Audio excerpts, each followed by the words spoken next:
Silent Channel. Kabanata 401 hanggang 410. Pagkatapos ng dalawang miyembro ng Sea God Pavilion, ito ang matandang Lee na nakita noon ni Tang Wulan. Darating din ba ito? Kahit na si Lao Li ay hindi miyembro ng Sea God Pavilion, dapat ay napakataas ng kanyang katayuan sa akademya. Sa likod ng tatlong ito ay ang dalawang punong guro ng unang klase ng ikalawang baitang, at sina Shen Yi at Wu Changkong, ang mga punong guro ng unang klase ng unang baitang. Dumating din ang ilang profesional na guro upang obserbahan ang seremonya. Boss, medyo mabigat ang pressure. Samandal si Xi sa tenga ni Tang Wulan at bumulong. Sinabi ni Tang Wulan, ginagawa lang namin ang aming makakaya. Tumango si Xi. Pangungulit kay Yuan Enyahui na nasa tapat, hindi niya alam kung bakit, palagi niyang nararamdaman na iba si Yuan Enyahui ngayon sa nakasanayan. Sa weekdays, magkakapitbahay ang lahat, at hindi gaanong halata ang pakiramdam. Ngayon siya ay nakatayo sa unahan ng ikalawang baitang unang klase. Ang ganoong uri ng matinding pakiramdam ay nakaramdam ng kaunting guilty kay Xi. Labis din niyang naalala ang sitwasyon niya noong nakikipag-usap siya kay Yuan Enyahui hindi pa nagtagal. Kung iisipin ko ngayon, mayroon pa rin akong nagtatagal na takot. Ang mga guro ay nakaupo sa podium. Nakaupo lang sila ng maayos, at dalawang tao ang pumasok sa pasukan ng kompetisyon. Pumasok ang dalawang lalaki habang nag-uusap. To be precise, parang nag-aaway sila. Anong ginagawa mo? Sabi ng matandang nasa kaliwa sa matandang nasa kanan na may hitsura ng disgusto. I'll see my apprentice kill the quartet. At least Forgeng, those little guys in the second grade are definitely not good. Let me see kung may progress na ba siya. What about you? What are you doing? Hindi na lumiit sa Sigad Island, bakit ka nauubusan? This is the outer courtyard, not where you should be. Titingnan ko kung may pagunlad ang aking alagad araw. Nabalitaan ko na natalo pa ng aking disipulong araw ang Netherworld White Tiger. Tingnan ko kung nakagawa siya ng labis na pagunlad dahil sa karunungan na itinuro ko sa kanya. Ba, nagtuturo ka ng umutot, dalawa lang ang pakulo mo, huwag kang magkakamali. Kaya mo. Ano pa ba ang magagawa mo bukod sa pagiging baliw at walang hiya? Masasabi ko sa iyo na baliw na matandang lalaki, kapag sinira mo ang aking alagad at mga apo, patay ka. Patay na ako. Pinatay mo ako. Halika. Huwag mong isipin na natatakot ako, gawa lang ng pusa mong may tatlong paa. Kung may kakayahan ka, mag-aaway tayo at bugbugin ka sa ilang minuto. Hindi mo kayang alagaan ang sarili mo. Utot ka. Ang dalawa na maingay na pumasok ay ang Panginoon ni Tang Wulan na nagpapanday, si Chilong Daoluo Fangwuyu, at ang kanyang Panginoon, si Chilong Daoluo Zuoshi. Habang ang dalawa ay nagtatalo, ang kanilang mga mata ay napunta kay Tang Wulan. Buti na lang, matino pa rin sila, at hindi sila dumiretso sa podium. Nang makita si Elder Kai, Silver Moon Daoluo, lahat sila ay tumango kay Elder Kai, ngunit nang mapunta ang kanilang mga mata kay Spirit Daoluo, tumirik ang kanilang mga mata. Yali, bakit ka dumating ngayon? Mabilis na nag-react ang mundo, at lumapit siya sa Holy Spirit Daoluo sa sandaling kumislap ang kanyang katawan. Sumulyap sa kanya ang Holy Spirit Daoluo, ako ang magiging referee. Yali, tagal na nating hindi nagkita. Lumitaw si Fangwuyu sa kabilang bahagi niya, hinihimas ang kanyang mga kamay, tila medyo masikip. Nilinang ni Tang Wulan ang Purple Magic Pupil. Bagamat napakalayo sa rostrum, halos makikita pa rin ang sitwasyon sa entablado. Nang makita niya ang ekspresyon ni Feng Lao, hindi niya maiwasang matigilan. Kailan kaya mahihiya ang kanyang guro? Bakit siya namumula? Yuer, paano kung mag-discuss tayo? Sabi ng magulong mundo kay Yinyu Daoluo. Umikot ang mata ng matandang Kai, bakit nandito rin kayong dalawa? Kung gusto mong manood ng laro, tumahimik ka, o maaari kang umalis sa lalong madaling panahon. Sinabi ni Zuoshi na may matuwid na pananalita, bilang isa sa mga elder ng Sigad Pavilion ng Shrek Academy, normal para sa akin na pumunta upang makita ang outreach ng panlabas na patio. Hindi tulad ng ilang tao, isang panday ang dumating upang sumali sa kasiyahan. Anong problema ng panday? Kung wala ang panday natin, maaari kang magsuot ng battle armor. Maniwala ka man o hindi, kapag na-promote ka sa level 4, sinabi ko kay Zhenhua ang batang iyon na huwag kang gawing likurang bahagi ng iyong puwitan, at hayaan kang lumaban. Nakahubad lang si Kai. Fangwuyu, matagal na kitang pinahintulutan. Sa harap ni Yali, huwag kang sabik. Kung hindi, makikipagkumpetensya talaga ako sa iyo. Natatakot akong hindi ka makakarating, pumunta ka na. Kayong dalawa ay sapat na. Napasimangot si Holy Spirit Daoluo at sinabing. Nakakailang sabihin na ang 2 taong kanina pa nag-aaway, narinig niya ang kanyang mga salita at biglang tumahimik, bagamat humahagulgol pa rin sila ay hindi sila umimik. Sinabi ni Yinyu Daoluo, huli ka, maupo ka sa pangalawang hanay. Huwag magpaapekto sa larong palitan ng mga bata. Oh, tumayo si Fangwuyu at naglakad pabalik. Sige, maupo ako sa likod mo. Sa sandaling lumingon si Zuo Shi, diretso siyang lumitaw sa ikalawang hanay ng rostrum na nakaharap sa posisyon ng Holy Spirit Dao Luo. Bumagal ng isang hakbang si Feng Wuyo at agad siyang pinandilatan. Hindi nagpahuli si Chuo Shi, at sa isang iglap ay nagtulak-tulak silang dalawa. Kung hindi mo kayang manahimik, umalis ka na lang muna. Napasimangot si Holy Spirit Dao Luo. Manahimik ka. Agad na itinuro ni Zuo Shi si Feng Wuyo. Ang banal na espiritong si Dao Luo ay napalingon sa sandaling ito, at sa ilalim ng kanyang nakakapasong tingin, ang dalawang matandang dragon ay huminahon at natapos ang kani-kanilang posisyon. Walang magawa ang Holy Spirit Dao Luo na umiling, tumalikod muli, at tumingin sa stage. Gumawa ng kilos ang matandang kay Shen Yi. Sa oras na ito, dalawang malalaking forging table ang naset up sa kompetisyon. Ngayon, ang pagpapalitan sa pagitan ng dalawang klase ay komprehensibo, simula sa propesyon ng katulong, pagpapanday, pagdidisenyo, paggawa, at pagkukumpuni. Pagkatapos ay dumating ang aktwal na labanan. Kumusta, mga mag-aaral sa Class 1 Nanogram Grade 1 at Class 1 Nanogram Grade 2? Ako si Shen Yi, ang class teacher ng Grade 1. Ang exchange competition ngayon ay aking pamumunuan. Ang dalawang subordinate ay naglilingkod. Pagkatapos makipag-usap sa second grade class teacher, napagpasyahan na ang 4 na deputy professional games ay isasagawa sa propositional na paraan upang makatipid ng oras. Ngayon, ang mga class leaders ng magkabilang panig ay magpapadala. Oo, sa Academy Internal Exchange Game na ito, ang mga monitor ng magkabilang panig ay ang mga commander ng magkabilang panig. Direktang lumakad si Tang Wulan sa yugto ng kompetisyon, pinanday ang laro, siya ay nakatakda sa tungkulin. Medyo may pagmamalaki na sinabi ni Feng Wuyo sa maputik na mundo sa paligid niya, ipapaalam ko sa iyo kung ano ang pagdurog mamaya.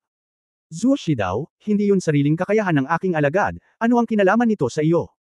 Ako ang kanyang forging teacher, bakit wala itong kinalaman sa akin? Galit na sabi ni Feng Wuyo. Zuo Shi daw, sige, tanungin kita. Kapag dumating ang aking disipulo at apo, ilang antas ng pagpapanday? Level 5. Sumagot si Feng Wuyo nang walang pag-aalinlangan. Kung gayon, anong antas na ngayon? Tanong ni Zuo Shi. Level 5. Huli na si Feng Wuyo para mag-react. Sinabi ni Zuo Shi na may paghamak, pagdating ko rito, nasa level 5 na ang alagad ko. Nagpapatunay iyon na siya ay isang forging genius, at ngayon ay nasa level 5 pa siya. Ito ay nagpapatunay na ang pag-aaksaya ng iyong guro ay hindi nag-improve. Umutot ka, hindi iyon ang kalkulasyon. Nabalisa si Feng Wuyo nang banggitin niya si Tang Wulan. Hindi na siya makontento sa disipulong ito. Isang dakot nito ang humawak sa kwelyo ni Chuo Shi. Ang magulong mundo ay hindi lumaban, huminga lang ng malamig, gusto mo bang gawin ang sumusunod? Galit na sinabi ni Feng Wuyo, bakit ka pumunta? Napangiti ang magulong mundo, ikaw ang Panginoon ng aking alagad at apo, at ako ang kanyang Panginoon, at tayo ay isang henerasyon na ang layo. Kapag nakita mo ako, kahit na hindi ka guro, dapat kang tumawag sa isang master na tiyuhin. Gawin mo ito sa akin, hindi mo gagawin ang sumusunod na ano ito. Lumabas kayong dalawa. Muling ibinaling ni Holy Spirit Dao Luo ang kanyang ulo, medyo masama na ang kanyang mga mata. Mabilis na binitawan ni Feng Wuyo ang kanyang kamay at ibinaba ang kanyang ulo na parang walang kinalaman sa kanya. Ikinalat ni Zuo Shi ang kanyang mga kamay, na parang wala siyang upuan. Pagkatapos ay nag-swipe ang kanang kamay mula sa sulok ng kaliwang bibig hanggang sa sulok ng kanang bibig, na para bang naka-zipper, para ipahiwatig na hindi na siya gagawa ng ingay.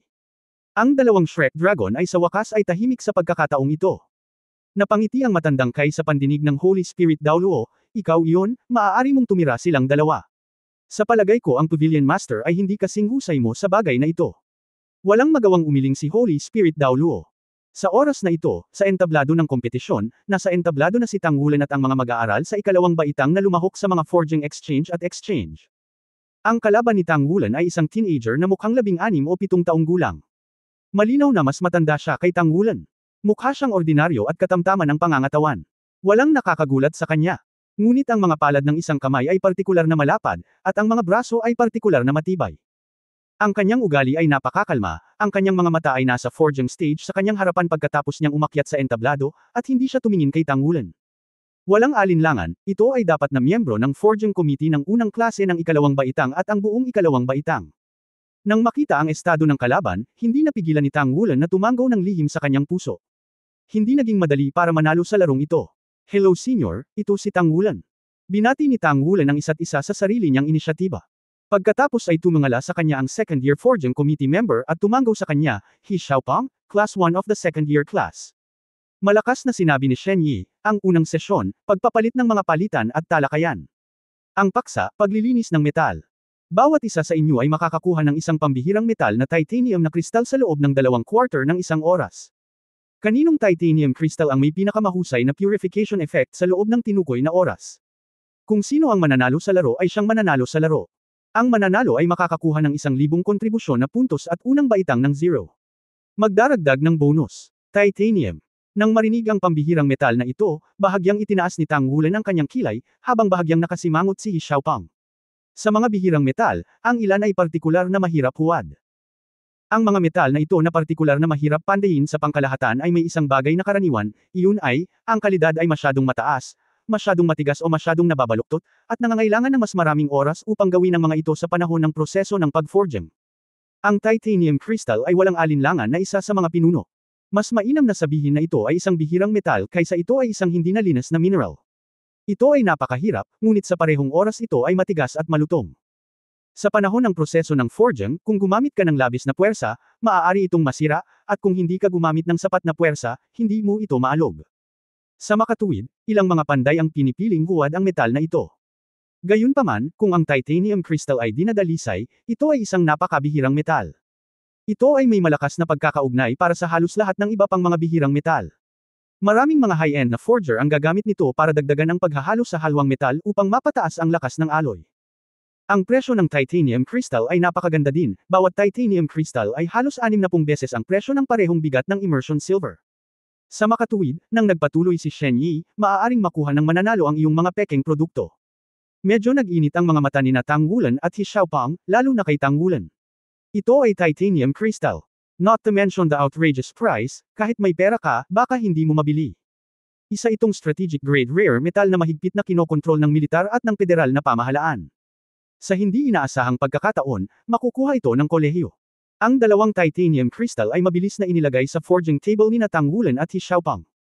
Sa pangkalahatan, ang isang piraso ng bihirang metal ay tumutukoy sa isang talampakan ang diametro, ngunit sa pagkakataong ito ang titanium na kristal sa harap nila ay dalawang hindi regular na piraso ng metal, ngunit ang mga ito ay halos pantay sa dami.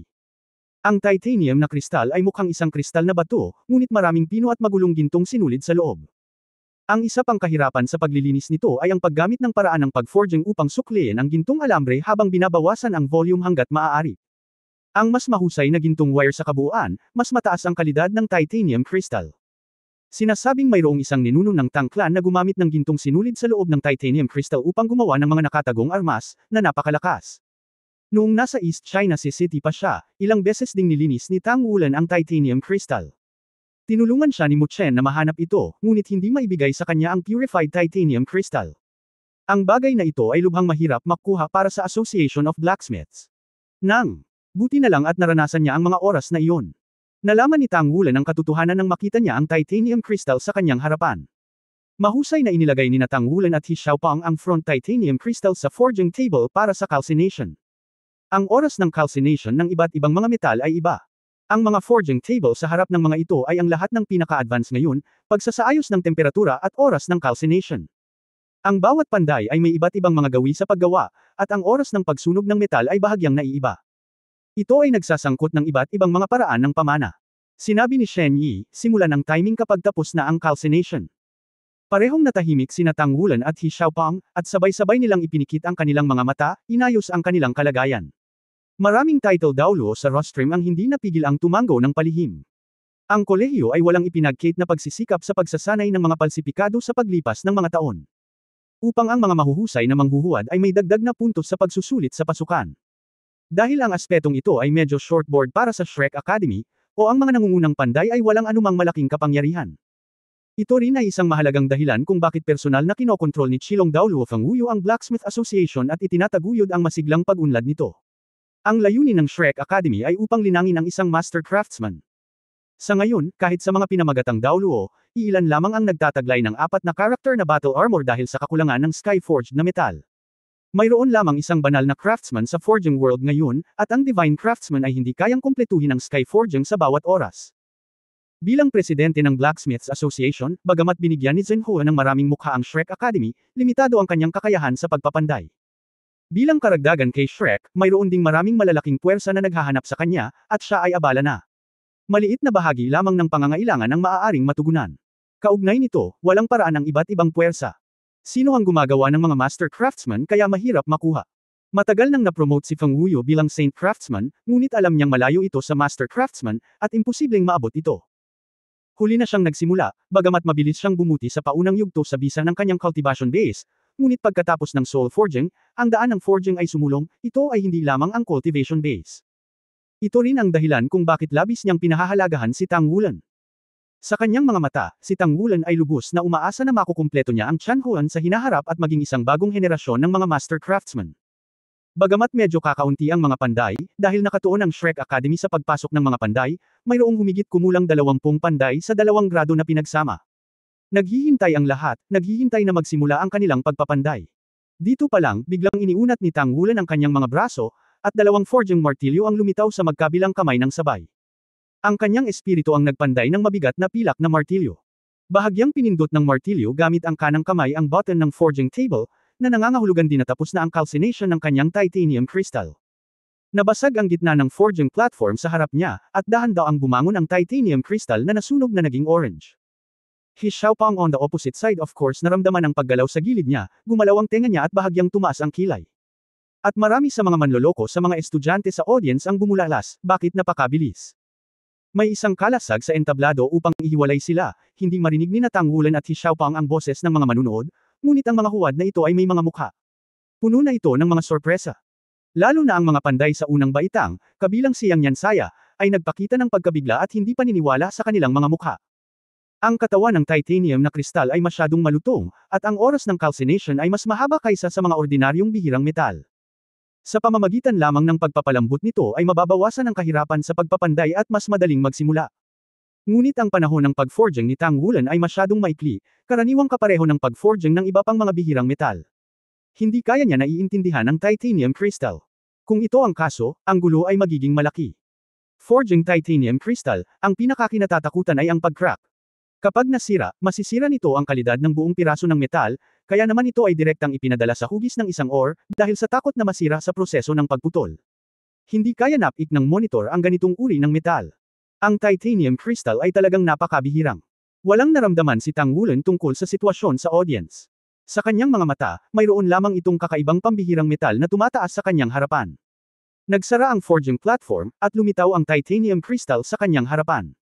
Si Tang Wulan ay hindi nag-alinlangan, at inilabas niya ang pilak na martilyo sa kanyang kaliwang kamay. Kakasimula lang. Pagkatapos, ipinakita ni Tang Wulan ang kanyang kakayahan sa pagpapanday sa lahat. Ang tila mabigat na Ling Forging Silver Hammer ay nahulog sa titanium crystal, at 3 malinaw na tunog ang umalingaw-ngaw. Ang sound barrier ay isang panig lamang, at ang tunog mula sa entablado ay maririnig sa ilalim ng entablado. Ang mabigat na forging martilyo ay nahulog sa titanium crystal, na gumawa ng 3 malulutong na tunog. Ang tunog ay parang manipis na karayom na nahuhulog sa metal at ginagawa ito. Malutong at matamis, hindi maingay at mabigat. Parang percussion. Napakagaan na pagpapanday. Kaagad pagkatapos, sunod-sunod ang kanang kamay na martilyo ni Tang Wulan. Mayroon ding 3 malulutong na tunog ng ding, ding, ding. Ang dobleng martilyo ay magaan, tulad ng isang forging martilyo na may manipis na karayom. Sa tuwing bumagsak ito, nagbibigay ito sa mga tao ng hindi mailarawang liwanag na inspirasyon. Kaagad pagkatapos, ang mga dobleng martilyo ni Tang Wulan ay itinaas, at ang bilis ay lumakad. Isang pares ng espiritual na forging silver martilyo ay naglunsad ng isang forging na opens ibalaban sa titanium crystal na parang bagyo. Alam ng lahat kung gaano karaming mga karaniwang forging hammers. Sa pangkalahatan, kung mas mataas ang kalidad ng pagpapanday ng mga martilyo, mas mabigat ang mga ito. Ngunit ang forging martilyo ni Tang Wulan, na gumagalaw na parang isang marahas na bagyo, ay nahulog sa titanium crystal, ngunit ang liwanag na, ding at ding, na tunog ay palaging ibinubuga. Sa simula, mayroon pa ring mga gear brake, ngunit sa lalong madaling panahon, sa pagtaas ng bilis, ang tunog ng ding ding ay naging isang piraso, malutong at matamis, at puno ng texture. Ang pakiramdam na ito ay sadyang napakaganda, na nagbibigay sa mga tao ng hindi maipaliwanag na pakiramdam ng kagandahan. Parang ang percussion music ay patuloy na umaalingaw-ngaw. At ang titanium crystal ay patuloy na umiikot sa forging table sa kanyang pagtambulan, patuloy na inaayos ang anggulo. Ngunit dahil tila masyadong magaan ang pagpapanday ni Tang Wulan, hindi ito nagpakita ng anumang senyales ng pagliit nito. Ito ba ay nagpapanday din? Maraming forging master students ang may pagdududa sa kanilang mga puso. Hindi may kakaila na ang kontrol ni Tang Wulan sa kapangyarihan ay napakaganda kaya sila ay nabigla at hindi maipaliwanag, ngunit ano ang silbi ng patuloy na pagpapanday? Ito ba ay isang nakasisilaw na pamamaraan lamang? Ngunit ang huling resulta ay nakasalalay sa antas ng paglilinis. Ang oras ng bawat isa ay nagsisimula mula sa sandaling magsimula silang gumawa, sa kabuuan ay 2/4 lamang ng isang oras. Sa gayong magaan na pag-forging, imposibleng makumplito ang 100 forging sa loob ng 2/4 ng isang oras. Nang puspusan na ang pagpapanday ni Tang Wulan, si He Xiaopang na nasa tapat ay nagtaas din ng ulo sa kaunting pagtataka at tumingin sa kanya. Nang makita niya ang mga mata ni Tang Wulan na nakatuon sa malakas na tunog ng pagkatok ng 2 martilyo na patuloy na bumabagsak, isang pagtataka ang sumilay sa kanyang mga mata. Ngunit mabilis niyang ibinaba muli ang ulo at tumingin sa kanyang forging table. 2 Panginoon na nagpapanday ay nagsasama, ang pinakabawal ay ang magambala ng isa't isa. Bagamat hindi siya masyadong bata, nagsimula siyang matutong magpanday sa murang edad, at ang kanyang mga natamo ay kahanga-hanga. Kaya't mabilis kong isinantabi ang aking nakakagambalang mga pag-iisip, hindi nakinig sa palsipikado ni Tang Wulan, at itinuon ang pansin sa aking sarili. Sa lahat ng mga palsipikadong naroroon, tanging si Feng Wuyo sa entablado lamang ang tumanggaw ng bahagya habang pinagmamasdan niya ang pandayan ni Tang Wulan, na may ngiti sa kanyang mukha, labis na ipinagmamalaki. Ano ang sinasabi niya tungkol sa pagpapanday ng ganito? Bagamat si Chilong Daoluo Zuoshi ay isang malakas na henerasyon, ngunit wala talaga siyang alam tungkol sa pamimiki, hindi niya maiwasang magtanong kay Feng Wuyo sa tabi niya. Marahil ay dahil sa sobrang pagmamalaki ni Feng Wuyo sa kanyang puso. Sa halip na harapin siya para sa tit for tat sa pagkakataong ito, ipinaliwanag niya, tingnan mong mabuti. Ang pagpanday ni Wulan ay mukhang napakagaan, ngunit ang bawat hagod ay tumpak na nagpapadala ng kapangyarihan dito. Titanium Crystal. Bagaman ang volume ng titanium crystal ay hindi nabawasan, ang panloob na titanium gold wire ay patuloy na inaayos sa panahon ng kanyang forging. Ito ay tulad ng paghila ng wire at pag-aayos ng ginto sa una. Iwasan, hanapin ang mga ugat at hininga ng buhay ng titanium na kristal mismo. Siyempre, ang ganitong uri ng pamamaraan ay hindi mo maintindihan tulad ng isang karaniwang tao. Sa madaling salita, ang mga peking nasa itaas ng antas 5 lamang ang maaaring gumamit ng diskarteng ito, at hindi lahat ay maaaring gumamit ng pamamaraang ito. Maghintay at tingnan. Ang aking apprentice dito level, Nang makita ang mapagmataas na tingin ni Feng Wuyo, kinulat ni Chuoshi ang kanyang mga labi, ngunit nakakagulat na hindi ito tumanggi. Palibhasa'y namumukod tangi ang kanyang mga alagad, natural siyang masaya. Oo, kung titingnan mong mabuti ang pagpapanday ni Tang Wulan sa oras na ito, makikita mo na sa titanium crystal, ang orihinal na pinaghalong gintong sinulid ay bahagyang nagbago ng direksyon sa panahon ng kanyang patuloy na pagtambulan, at ang mga gilid at sulok ng titanium crystal mismo ay tahimik ding kinakain. Higit sa lahat, sa patuloy na pagtambulan ni Tang Wulan, unti-unting lumiwanag ang kumikinang na liwanag ng gintong sinulid sa loob ng titanium crystal. Sa sandaling ito, sa wakas ay nagsimulang kumilos si He Xiaopang na nasa kabilang panig. Sa pagpindot sa button, dahan-daang bumangon ang mapula-pulang titanium crystal sa forging table. Kung ikukumpara sa panahon na si Tang Wulan ay nakalsin pa lang, hindi ko na nakikita ang gintong sinulid na istruktura sa loob, ang buong katawan ay parang isang malaking bowl ang apoy. Isang pares ng black forging hammers ang lumitaw sa mga kamay ni He Xiaopang. Itinaas niya ang kanyang mga braso at sabay na bumagsak ang magkabilang martilyo. Kasabay nito, bambahin ang titanium crystal mula sa magkabilang panig. Boom, boom. 2 dagandong ang tumunog, ang titanium crystal ay nanginginig ng gusto, at ang katawan ay nanginginig, ngunit dahil ito ay nakalsin sa isang mataas na temperatura, ang texture ay naging malambot at walang palatandaan ng pagkasira.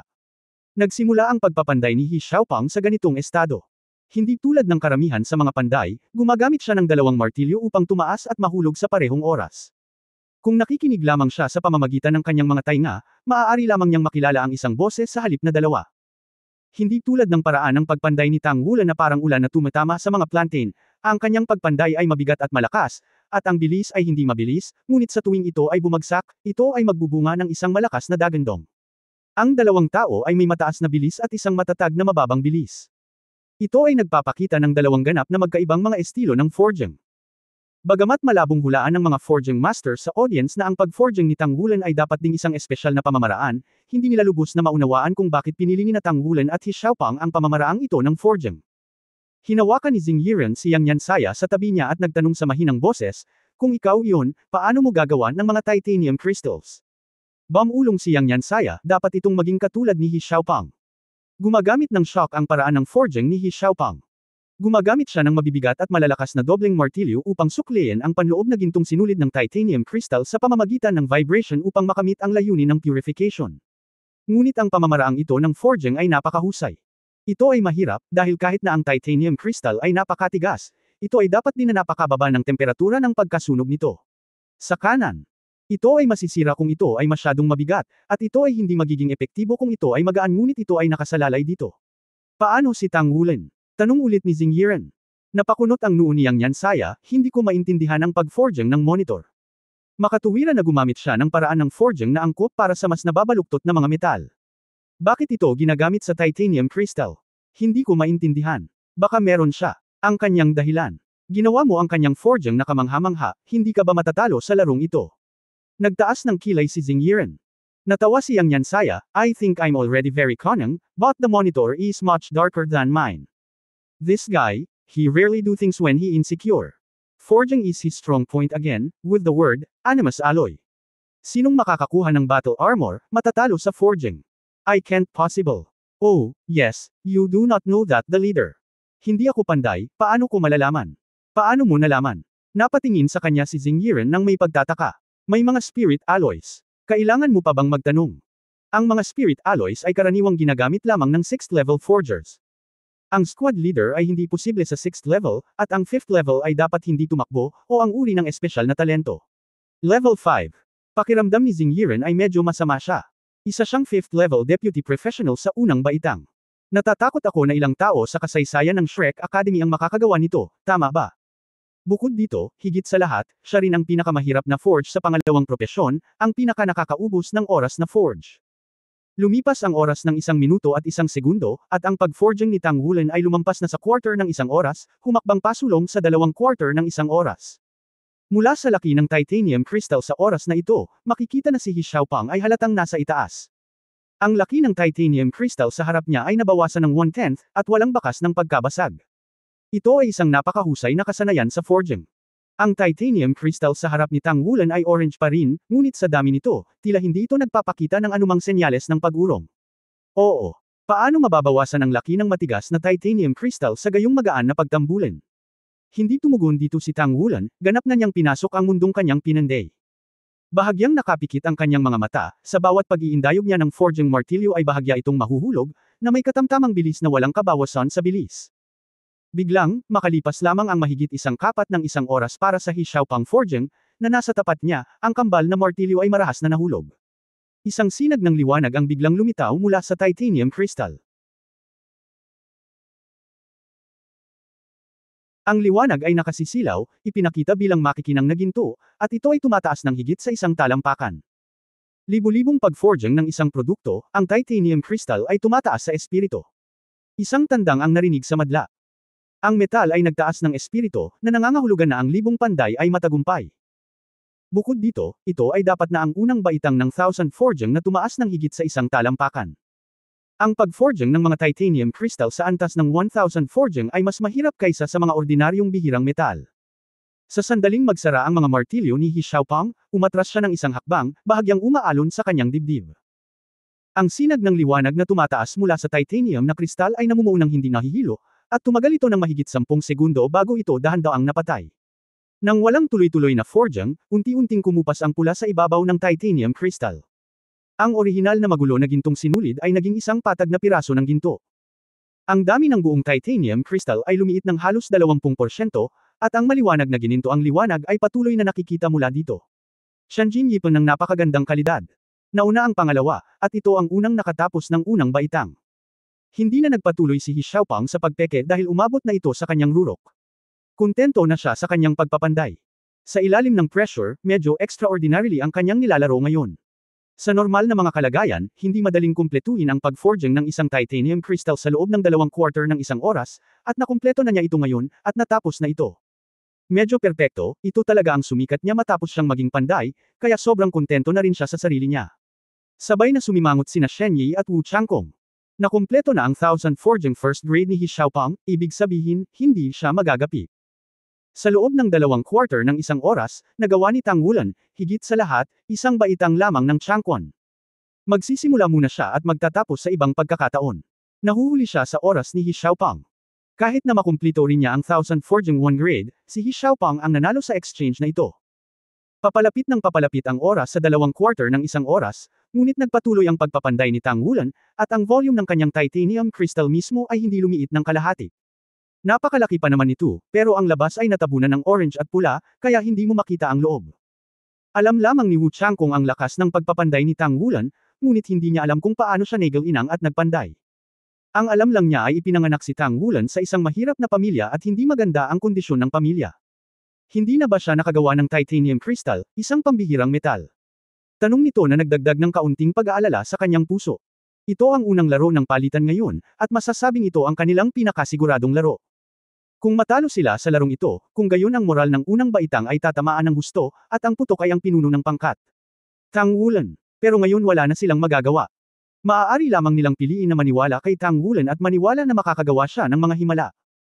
Papalapit na ang oras, at ang tunog ng pares ng espiritu ni Tang Wulan na nagpapanday ng mabibigat na pilak na martilyo ay naging masiksik. Sa tapat ni He Xiaopang ay natapos ang kanyang pagpanday, ang kanyang mga mata ay nakatuon sa mga dobleng martilyo ni Tang Wulan, pinapanood siyang nagpapanday. Kahit na isa rin siyang manloloko, hindi niya pa rin maintindihan kung ano ang pakay ni Tang Wulan sa pagpanday sa oras na ito. Kahit anong tingin niya dito, hindi niya kayang lampasan ang sarili niya. Huling 10 segundo, countdown. Ang pagiging patas at katarungan ay kailangan para sa pagpapalitan. Bagamat nag-aalala rin si Shen Yi, darating na talaga ang panahon ng pagpapanday ni Tang Wulan. 10, 9, 8, 7, 3. Sa sandaling nagbilang si Shen Yi sa huling 3 segundo, ang pares ng Thousand Forged Silver Hammers ni Tang Wulan ay humampos pataas, at ang kanyang buong katawan ay tila umangat ng ilang minuto sa isang iglap. Isang malalim na dagandong ng dragon ang biglang tumunog mula sa kanyang katawan, at ang gintong halo ni Pang Pai ay pumaligid sa kanyang katawan at mabilis na nahalo sa titanium crystal. Nanginginig ang orange-red titanium crystal. Sa susunod na sandali, biglang nagbago ang kulay ng buong titanium crystal. Mabilis na kumupas ang kulay kahel-pula na parang balat ng orange na binalatan, napalitan ng makikinang na ginto, na may gintong liwanag na tumataas sa kalangitan. Sa sandaling ang gintong liwanag ay pumailan lang sa kalangitan, si Tang Wulan mismo ay nagsindi din ng isang ulap ng ginintoang liwanag, at ang dagandong ng dragon ay napalitan din mula sa mababang tungo sa mataas na tono, malabong nakikita ang isang gintong ulo ng dragon na lumilitaw sa itaas ng kanyang ulo, umuungal pataas. Nakakasilaw ang gintong liwanag. Ang titanium crystal ay tumataas ang espiritu. Kung ikukumpara sa Tianjin Yuling ni He Xiaopang, ang liwanag na tumataas mula sa titanium crystal sa harap ni Tang Wulan sa sandaling ito ay 5 beses na mas mataas. Ang gintong liwanag ay tumaas ng 5 talampakan, at ang ginintoang liwanag sa itaas ay kapareho ng ginintoang liwanag na lumitaw sa itaas ng ulo ni Tang Wulan, malabong nagiging ulo ng dragon, at umuungal pataas. Ngumiti si Tang Wulan at nagtagumpay. Nasa peak din siya ngayon. Noong araw na iyon, pinangunahan niya ang kanyang mga kaibigan na manalo ng kampyonato sa pagsubok ng klase, at sa wakas ay naging monitor ng unang baitang sa totoong kahulugan. Nitong mga nakaraang araw, tumaas din ang kanyang diwa. Sa forging ngayon lang, super level talaga ang performance. Sa oras na ito, makikita ng lahat na ang piraso ng titanium na kakapeke lang ni Tang Wulan ay sumailalim sa kakaibang pagbabago. Ang titanium crystal mismo ay naging isang perpektong bilog na globo, at ang panloob na gintong kawad ay nawala, na pinalitan ng isang maliit na gintong ginto. Ang maliit na bola ay may maislan at regular na texture, na parabang sadyang hinabi sa gintong sinulid. Ang diskarteng ito ay malinaw na nalampasan ang gintong thread formation ni He Xiaopang. Mas nakakagulat pa ang darating. Sa pagtaas ng ginintoang liwanag, ang mga kristal na nakapalibot sa titanium crystal ay nagsimulang dahan-daang lumiit, at hindi nagtagal, ang volume ay lumiit ng 1/4. Okay din ba ito? Ano ang pamamaraang ito ng pagpapanday? Nakakamangha. Sa sandaling ito, isang figure ang biglang nahulog mula sa langit, at sinampal si Tang Wulan sa likod ng kanyang ulo. Anong klaseng gwapo, bilisan mo ituloy mo. Kung nabuo ang espiritu, ito ang magiging forge. Dapat ba kitang turuan? Kapag nasayang itong titanium crystal, paparusahan kitang huwag matulog ngayong gabi. Nasa sakit si Tang Wulan. Nang tumingala siya, nakita niya si Feng Wuyo na may galit na mukha. Oo, espiritual na pagbuo. Ito ang pagbuo ng animismo. Hindi pa siya nakagawa ng ganoong espiritual na liwanag noon, ngunit narinig na niya itong si Feng Wuyo matagal na ang nakalipas. Libu-libong palsipikado ang may espiritu na tumutukoy sa paraan ng libu-libong panday upang magbigay ng inspirasyon sa metal na espiritualidad, at ang kasunod na espiritual na pagpapanday ay upang lumikha ng buhay.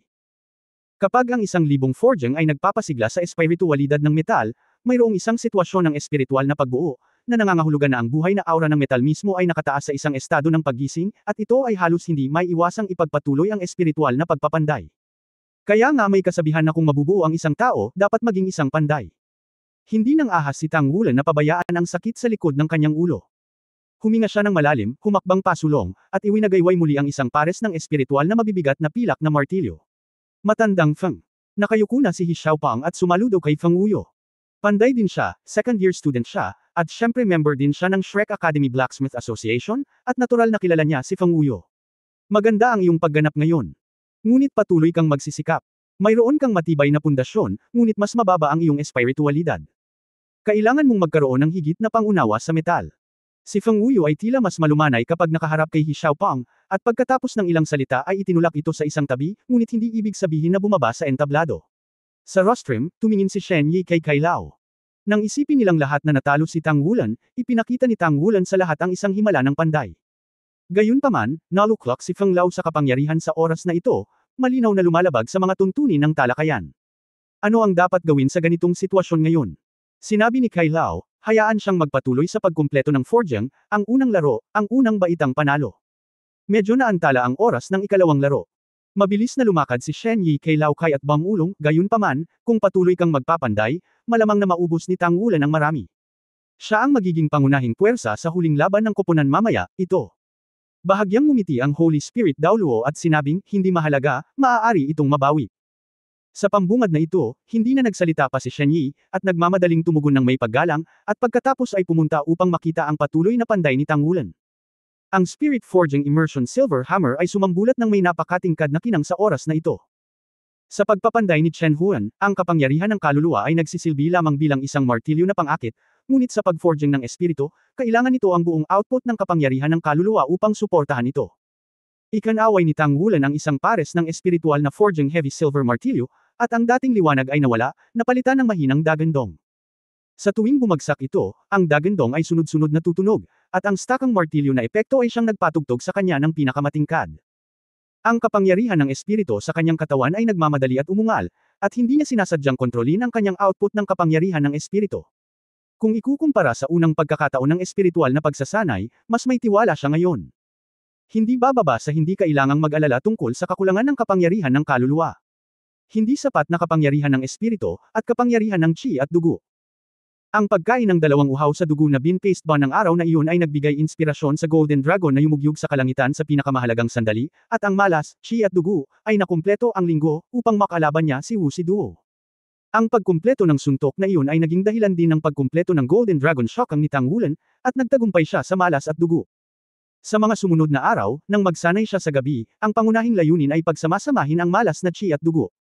Ngayon, ito man ay isang positibong pag-ikot o isang malas na chi at dugo, mas madali niya itong makumplito. Matapos makumplito ang kanyang malas na chi at dugo, ang sariling chi at kapangyarihan ng dugo ni Tang Wulan ay tumaas ng 30%, lalo na noong inilunsad niya ang Golden Dragon Shaking the Sky, ang bloodline power ay maaaring tumaas ng hanggang 2 beses. Hayaan ang kapangyarihan ng kanyang bloodline na tunay na bumuo ng combat effectiveness. Masasabing ang Golden Dragon Shockang with the Golden Dragon Claws at ang kanyang hand armor ang pinakamalakas niyang mamamatay ngayon. Ang makapangyarihang bloodline power ay matagal nang ginagamit para sa forging ng kanyang mga eksperimento, kaya hindi mahalaga kung ang spirit power ay mas natupok sa harap, at ang bloodline forging sa likod ay hindi lamang magagamit bilang spirit power, ngunit mayroon ding pagkakataon na pataasin ang success rate ng spiritual forging. Nitong mga nakaraang araw man lang, nang siya ay nagsasagawa ng melting forging, ang rate ng tagumpay ay halatang mas mataas kaysa dati, at ang pagkakaugnay ng lahat ng metal sa dugo at aura ay higit pa sa kapangyarihan ng kaluluwa. Matapos matuklasan ni Tang Wulan ang misteryong ito, ang kanyang pagpapanday ay pumasok sa isang ganap na bagong kaharian. Ito ay hindi isang pagtaas sa antas, ngunit isang pagtaas sa rate ng tagumpay. Isa rin ito sa mga dahilan kung bakit nagawa niyang pekay ng titanium crystal na ito ng napaka-perpekto ngayon. Isang martilyo ang nahulog, at ang gintong bola sa loob ng titanium crystal ay patuloy na nagniningning. Ang buong proseso ng pagpapanday ay tila lumilikha ng buhay. Iniunat ng gintong bola ang katawan sa loob, ang panlabas na titanium na kristal ay lumiit sa laki, ngunit ang panloob na gintong bola ay lumalaki, na bumubuo ng isang kakaibang eksena. Alam ng lahat na kapag ang titanium na kristal ay dinalisay sa purong titanium na ginto, iyon ay ang espiritual na pagpapanday ay nakumpleto, at ito ay tunay na nagbibigay sa piraso ng metal na buhay. At ang ganitong uri ng titanium, pabayaan ang isang ordinaryong Soul Master, kahit isang may titulong Daoluo level powerhouse, hanggat hindi pa ito umabot sa level ng 4-character battle armor, matutukso ito. Dahil ito ay maaaring ikabit sa anumang animetek na halwang metal, ang halaga nito ay napakataas na ito ay kabilang sa nangungunang 10 pag-iral sa mundo ng forging. Ang Titan na kristal ay bihira, at ang Titan ay mas mahirap. Ang isang piraso ng titanium na wala sa susunod na pagkakataon ay naibenta sa isang auction sa mataas na presyo na 80 milyong federal na barya. Wala pa ring market para dito. Naisama na ni Tang Wulan ang kanyang dugo at aura sa titanium na kristal na ito noon, at nagpatuloy sa pagpapanday, siya lamang ang makakakumpleto nito. Kung hindi, hindi makapaghintay si Feng Wuyu na kumilos ng mag-isa. Walang magrereklamo na mayroon siyang mas maraming titanium. Ang pananalapi ng titanium sa anumang battle armor ay maaaring lubos na mapabuti ang tigas at kalidad ng battle armor mismo. Ito ay isang bihirang at mahusay na materyal. Sa cultivation base ni Feng Wuyu at ang kaharian ng Free Character Battle Armor Master, isang katlo lamang ng kanyang battle armor ang na-fused sa titanium. Dapat magtagumpay. Lihim na kinuyam ni Feng Wuyu ang kanyang kamao. Ang kapangyarihan ng kaluluwa ni Tang Wulan ay naubos ng napakabilis, at ang proseso ng pag-urong ng titanium crystal ay ang proseso ng pagpino sa sarili at pagpapakawalan ng hininga ng buhay. Sa bawat oras na huwad si Tang Wulan, katumbas ito ng pagpapadala ng kanyang soul power sa loob ng titanium crystal sa pamamagitan ng spiritual forging na lumulubog na silver hammer, at sa gayo'y perpektong pinagsama ito dito. Kung ikukumpara sa pag-forging ng iba pang mga bihirang metal, ang bilis ng forging ay mas mabilis, ngunit ang bilis ng pagkonsumo ay mas mabilis. Ito ay ganap na kamanghamanghang. Ngunit sa loob ng quarter ng isang oras, nabawasan na ang spirit power cultivation base ni Tang Wulan sa ikatlong ring. Isang liwanag ang kumislap sa ilalim ng kanyang mga paa, at isang bilog ng gintong singsing na espiritu ang tumaas. Pagkatapos, umilo ang spirit ring at ang katawan ng gintong dragon ay inilabas. Ang buong katanyagan ni Tang Wulan ay tumaas, ang dugo sa kanyang katawan ay tumaas ng husto, at isang malalim na dagandong ng dragon ang muling lumitaw, at malabo na nakikita na ang daloy ng hangin sa paligid ng kanyang katawan ay tila maputlang gintong kaliskis ng dragon. Nakaupo sa rostrum, ang boses ng Russia ay bamulong sa kanyang sarili, tagumpay, ang batang ito ay talagang naging dragon ko sa tatlong bilog sa kapaligiran. Noon, natapos din ng matanda ang 5 singsing, kaya siya ang bloodline ay tumaas sa isang kalahating estado ng dugo ng dragon. Hindi nakakagulat na naglakas loob siyang ilipat ang martilyo ng ganito, at ang kanyang lakas at dugo ay sapat na upang suportahan ang pagkumpleto ng pag-forging. Sa ilalim ng pagbubuhos ng dugo ni Tang Wulan's Golden Dragon King, ang espiritong nagpapanday ng mabigat na pilak na martilyo ay naglabas ng gintong halo. Sa pagpapatuloy ng forging, halatang mas mabilis ang pagpapalit ng Golden Ball. Gaya ng nakilala ni Tang Wulan, ang kanyang Golden Dragon King bloodline ay halatang mas tugma sa metal. Malinaw niyang nararamdaman na ang gintong bola ay parang isang sanggol sa ilalim ng iniksyon ng sarili niyang bloodline, at unti-unti itong may espiritual na karunungan. Nang may kamalayan, iniunat ang katawan, na parabang malapit na siyang ipanganak. Ang dugo ay isinama, at ang pagkonsumo ay mas mabagal kaysa sa kapangyarihan ng kaluluwa. Sa oras na ito, naramdaman na lamang ni Tang Wulan na umaagos ang dugo sa kanyang katawan. Hindi na kailangang sadyang kontrolin ito. Nagsimulang bumaliktad ang dugo sa sarili. Sa proseso ng masamang kapalaran, ang kanyang sariling dugo ay malinaw na pinahusay, nagpapainit sa kanyang katawan, at pinakawalan ang kanyang sariling makapangyarihan. Ang kapangyarihan ng dugo. Boom, boom, boom, boom. Ang martilyo ay nahulog ng husto, at ngayon ang forging sound ni Tang Wulan ay parang ang heavy forging ni He Xiaopang noon. Mas malala pa.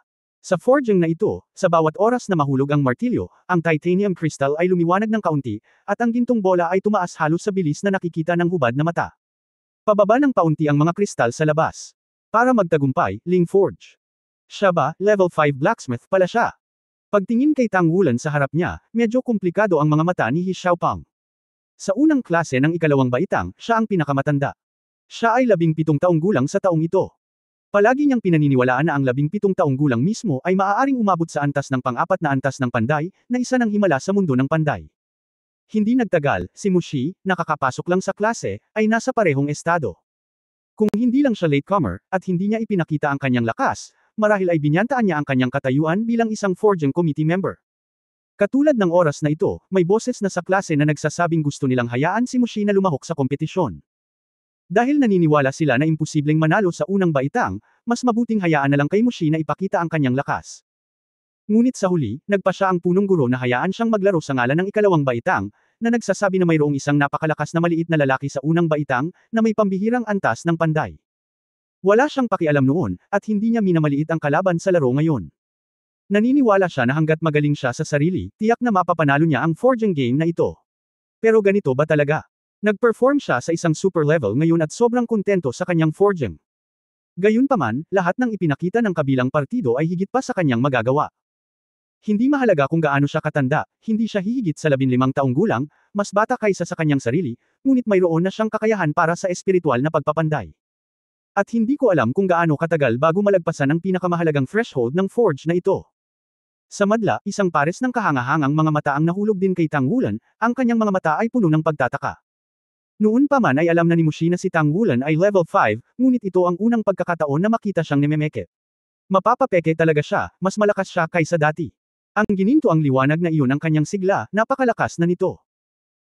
Ito ay tiyak dahil alam niya na si Tang Wulan ay dapat na nagpapanday sa unang baitang, kaya hindi siya nakipagkumpetensya kay He Xiaopang para sa lugar na ito ng kompetisyon, hindi siya handang makipagkumpetensya sa kanya dahil hindi pa siya kailanman nanalo. Bilang nakatatandang kapatid na babae ni Tang Wulan, walang mas nakakaalam kaysa sa kanya kung gaano kalakas ang talino ni Tang Wulan sa panday. Sure enough, nag-improve na naman siya. Kahit na ang titanium crystals ay maaaring huwad. Ano pa ba ang hindi niya magawa? Nang makita ang tuloy-tuloy na pagbagsak ng kambal na martilyo ni Tang Wulan, ang ngiti sa mukha ni Mushi ay naging mas matindi.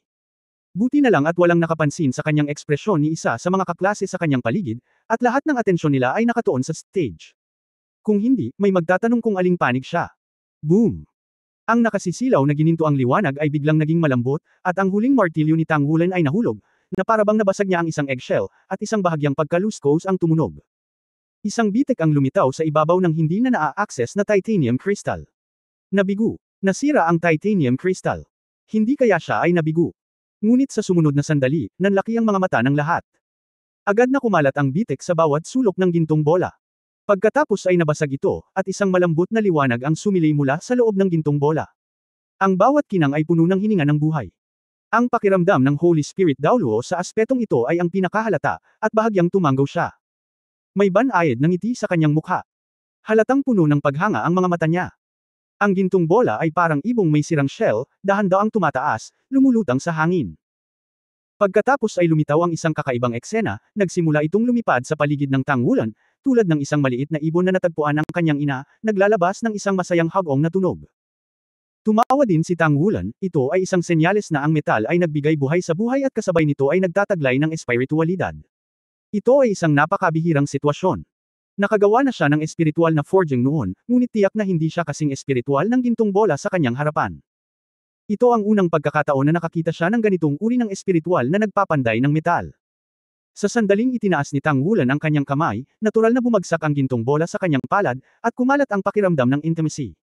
Puno ng attachment sa kanya. Ang ekspresyon ng mukha ni Tang Wulan ay kumaibot. Kung ang bawat gawaing espiritual na pagpapanday ay may ganitong pakiramdam sa hinaharap, mabibigyan pa ba niya ang iba ng espiritual na pagpapanday? Ano ang pakiramdam mo na ito ay ang iyong sariling anak? Apprentice. Kumusta naman ang diskusyon nating dalawa? Ang boses ni Feng Wuyo ay nanggaling sa kanyang tainga. Nang iangat ni Tang Wulan ang kanyang ulo, nakita na lang niya ang ngiti ng guro sa kanyang mukha. Okay. Sabihin mo sa akin, hanggat hindi mo gusto ang piraso ng titanium gold na ito, parang konektado ito sa akin, at nasasayang ito para sa iyo. Walang pag-aalinlangan na sinabi ni Tang Wulan. Mabangong bata. Hindi napigilan ni Feng Wuyo na sampilan siya sa likod ng ulo, ngunit hindi niya maiwasang mapangiti. Aswang talaga ang batang ito. Humalaklak si Tang Wulan, guro, naantala ko na ang laro, kaya bilisan mong bumaba at bumawi.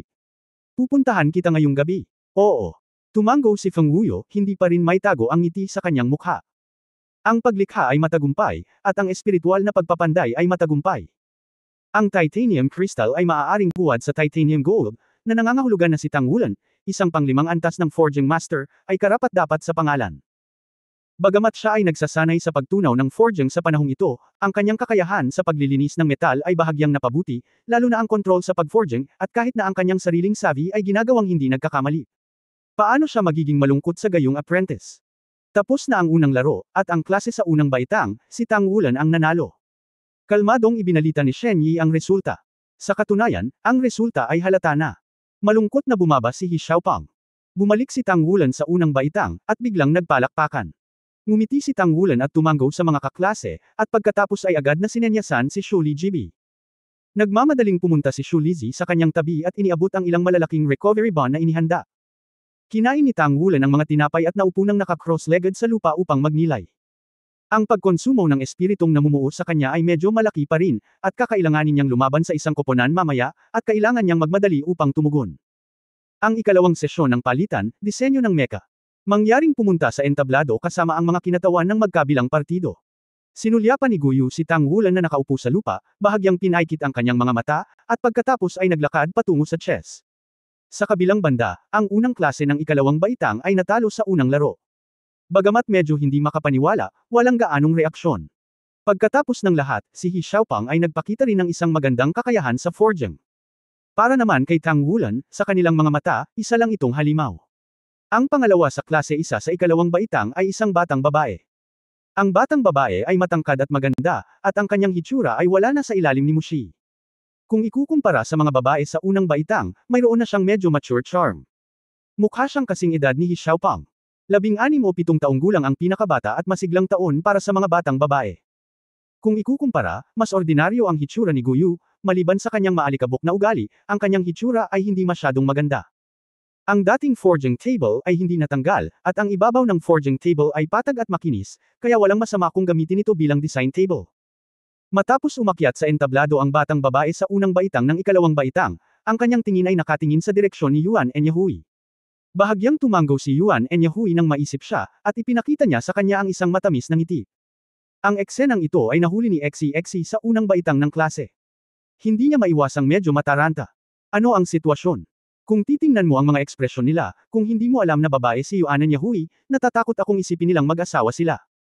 Bahagyang ngumiti ang batang babae at sinabi kay Guyu, "Hello? Ako ang unang klase ng ikalawang baitang, Bai Hanying." Mangyaring payuhan. Unang baitang, Guyu. Ang sagot ni Guyu ay kasing simple ni He Xiaopang dati. Sinimulan ni Shen Yi na ipahayag ang mga patakaran ng laro, ang disenyo ng mecha ay higit pa sa pagiging makatwiran ng disenyo at ang epekto ng pagpapabuti. Sa loob ng 2/4 ng isang oras, kailangan mong idisenyo ang bahagi ng kanang kamay na battle armor na sa tingin mo ay pinakaangkop. Magagamit mo kung ano ang nakumpleto mo na. Ang mga nakaraang disenyo ng disenyo ay pumasok sa kompetisyon. Si Mr. Kai ang personal na pumili ng mga natitirang wands. Nakasuot ng kamay. Nang marinig ang dalawang salitang ito, maraming tao sa unang baitang na klase ang bumababa sa entablado ay nagniningning sa tuwa. Ang sandata ng kamay ni Tang Wulan ay ginawa ng mag-isa. Napakaganda ng relasyon ni Guyu sa kanya. Ang battle armor hand armor ni Tang Wulan ay walang alinlangan na dinisenyo ni Guyu. Maaaring idisenyo ang one-word battle armor, sa pagkakataong ito dapat magkaroon sila ng magandang pagkakataon. Ang mga drawing at kaukulang mga tool sa disenyo ay mabilis na inilagay sa forging table, at sina Guyu at Bai Hanying ay nakatayo din sa tapat ng isa't isa. Simulan. Sinamahan ng pagsisimula ni Shen Yi, ang magkabilang panig ay nagsimulang magsulat ng sabay, na inilalarawan ang disenyo sa kanilang mga puso. Imposibleng kumpletuhin ang isang disenyo ng pansamantala sa loob ng 2/4 ng isang oras. Ito ay malinaw naman upang subukan ang kanilang kaalaman sa disenyo ng mecha. Ang pagpipinta ni Guyu ay hindi mabilis o mabagal, ngunit walang proseso ng pagtigil sa panulat at pag-iisip. Sa tulong ng ilang mga tool, patuloy siyang naglalarawan sa mga guhit. Sa kabilang banda, ang bilis ng paglalarawan ni Bai Hanying ay mas mabilis kaysa sa kanya, patuloy na inaayos ang disenyo. Ang isang maliit na bit ng kanyang pattern ay inilalarawan. Mabilis na lumipas ang 2/4 ng isang oras. Halos sabay na huminto sina Bai Hanying at Guyu. Ang dalawang guhit ay ipinadala rin sa rostrum.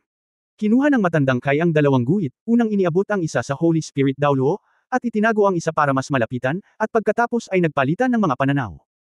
Pagkaraan ng mahabang panahon, nag-usap ang dalawang title Daoluo sa mahinang boses, dahan-daang tumayo si Kai Lao. Parehong nakaharap sina Guyu at Bai Hanying sa direksyon ng rostrum. Mataimtim na sinabi ni Kai Lao, sa pagkakataong ito, ang dalawang panig ay nakatali. Ang disenyo ng drawing ni Guyu ay isang one-word battle armor na disenyo, na napakakomprehensibo at praktikal para sa espiritual na metal. At ang disenyo ni Bai Hanying ay napakakomprehensibo. Ang disenyo ng drawing ay mas komplikado, at ang iba't ibang teoretikal na aplikasyon ay perpekto. Gayunpaman, ang kabuuan ay hindi sapat na perpekto. Kung maaari mong gawing perpekto ang disenyong ito sa isang antas. Disenyo ng drawing ng Twin Spirit Battle Armor, tama ba? Tumango si Bai Hanying, oo, Mr. Kai. Sinabi ni Kai Lao, kailangan ng karagdagang pag-unlad.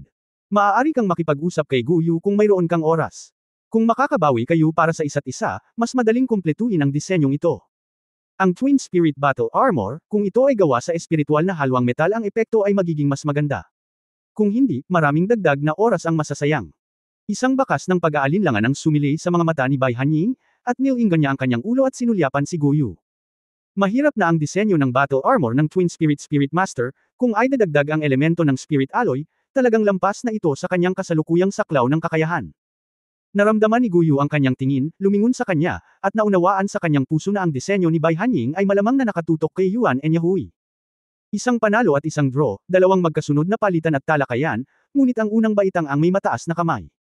Si Guyu ay halatang tumawa ng higit sa 2 taong gulang kaysa sa kabilang partido, ngunit nakakuha siya ng isang pagtatapos, sa katunayan, siya ay nanalo na.